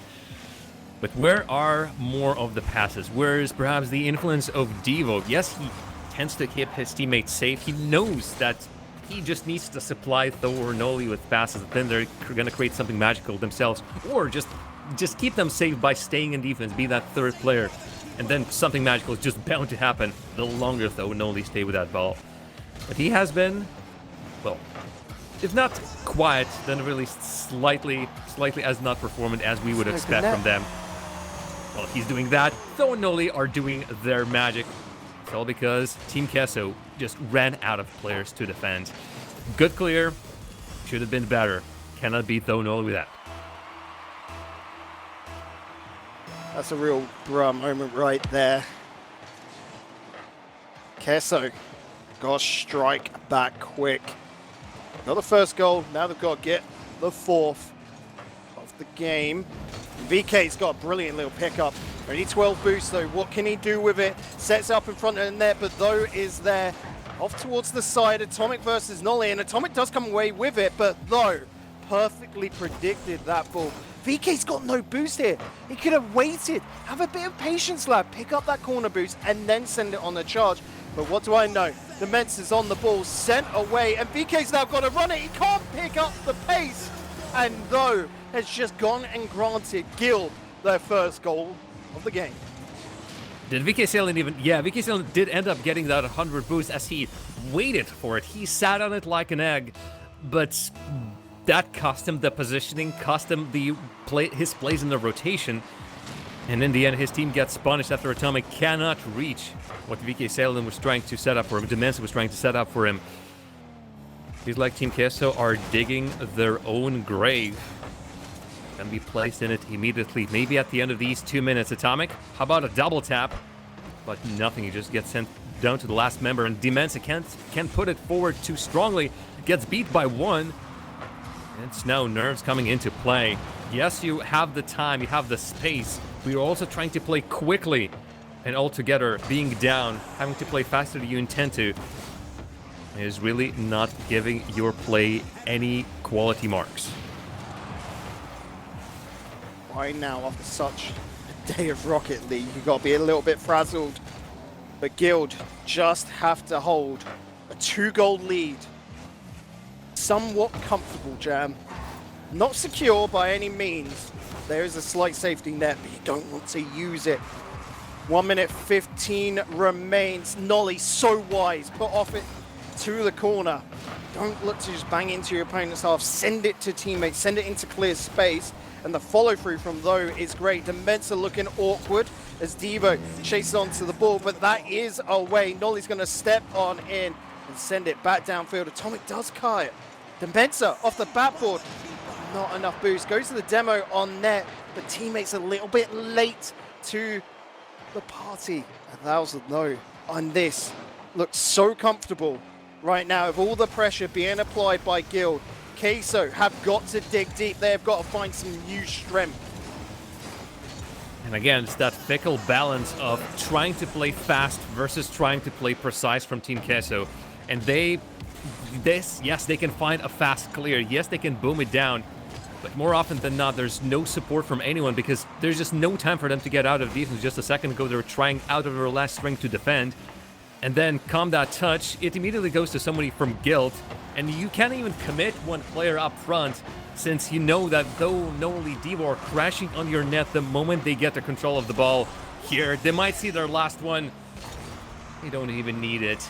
It's Guild. We're moving into the next round of a lower bracket, and it's Team Queso, who despite having an awful start of the day, brought it this close in series versus Guild. But this close is not it. The Guild are the winners. Guild.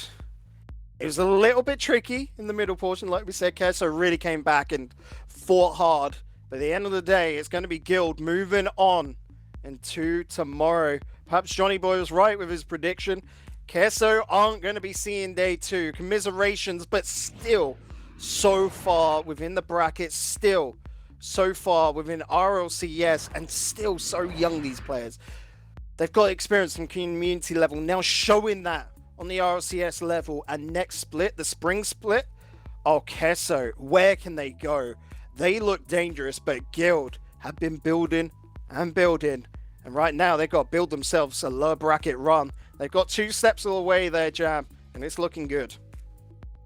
Guild are not making it easier for themselves, though, and would really prefer to go through the top, but way through the top is incredibly hard. Team BDS and Team Vitality, by the way, are currently in Game 7, and this obviously has all these signs of a final. Otherwise, Oxygen Esports and Dignitas are also going to be duking it out just a bit later on. Another update from the lower bracket this time. Top Blokes 3-1 versus Endpoint, and so Endpoint joins Giants Gaming, Riggs GG, and Team Queso as one of the 4 teams that will get eliminated today. Got eliminated today, and unfortunately for them, the Winter Major is over. More teams continue this way, and we're going to be seeing all of the eliminations tomorrow until we finally find that one team to take it all. And Bacon, who do you think who's going to take it? Who is your top 1 pick to take the whole Winter Major? Looking at this, it's a little bit scary to predict, but I want to go with some sort of obscure run, and we finally see the start of the Dignitas resurgence. It's been so long coming, and like as like an old school fan, you remember back to the Dignitas like Dynasty and all of that. You want it to happen again. You want to see them really come true, the sum of their parts, because they have 3 fantastic lads on that team. And they just have not got the results that they wanted yet. Well, my obvious answer is BDS, but you know what? You've opened my heart for the Dignitas run. I would love for them to jump back in to make the top of the Europe even more competitive. We had a top 4. If Dignitas entered that, it might as well become top 5 yet again, since they were missing for a really long time. But Violent Panda Juries and apparently Jack, seemingly have found the second breath and are now absolutely tremendous in their play. That matchup is going to be them versus Oxygen Esports is going to be shown on the main Rocket League stream, so that's twitch.tv/Rocket League. Of course, for us, for UGC, for today, it is over. And what a day it has been. Surprises? Not that many, I don't think so. Although some of the sweeps were quite intriguing. And the fact that so many top-seeded teams in the quarterfinals have gotten down to the lower bracket raises a couple of questions. But most importantly, we saw some fantastic Rocket League over here. And it has been a tremendous day. If we quickly take a look at the bracket as it has unfolded. Again, our games... we've seen Team Vitality versus Endpoint, Oxygen Esports versus Rigs GG, BDS versus Galaxy Racers, and Singularity versus Vodafone Giants. And of course, we have just seen Guild Esports versus Team Queso, with Team Queso going back home. But more matches have been happening behind the stages as well. Dignitas played versus Guild Esports and won that matchup. Vitality versus Endpoint, surprisingly going to the Game 5.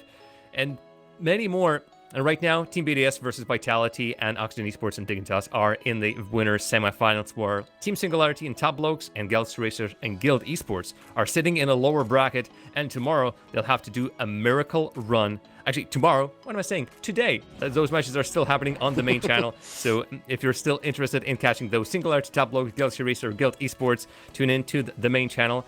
But for today, for us, the Rocket RB, this is it. If you have missed any of the matches, make sure that we have our YouTube channel where all of the replays of what has happened will get posted. So check information in the chat. Our helpful mods are going to post a link to that. It could be also !YouTube, or just check the links down the stream. Usually know what to do. But Bacon, I think there's really not that much to say. Any shout-outs at the end of this one? No, just massive shouts to the Rocket, of course, bringing the C-Stream action to both Europe as well as NA this season. Of course, I can't wait to hop on for the NA majors there and get back into the action. But the winter split has been absolutely crazy, and I can't wait for Spring Jam. Thanks very much for having us over here at the Rocket RB. Of course, follow the channel to know exactly when we're doing the next tournament, the next broadcast. But for now, that is thanks to Psyonix and Rocket Baguette, and of course the Rocket, from Craftman, Boy Arroyo, Danny Boy, Aralik, Aiden, Danny Boy, well, twice, why not? He's a great fella. Digital Bacon, Ben, our producer and broadcaster, and myself, Jarajem. We wish you a great evening. Go and watch more Rocket League.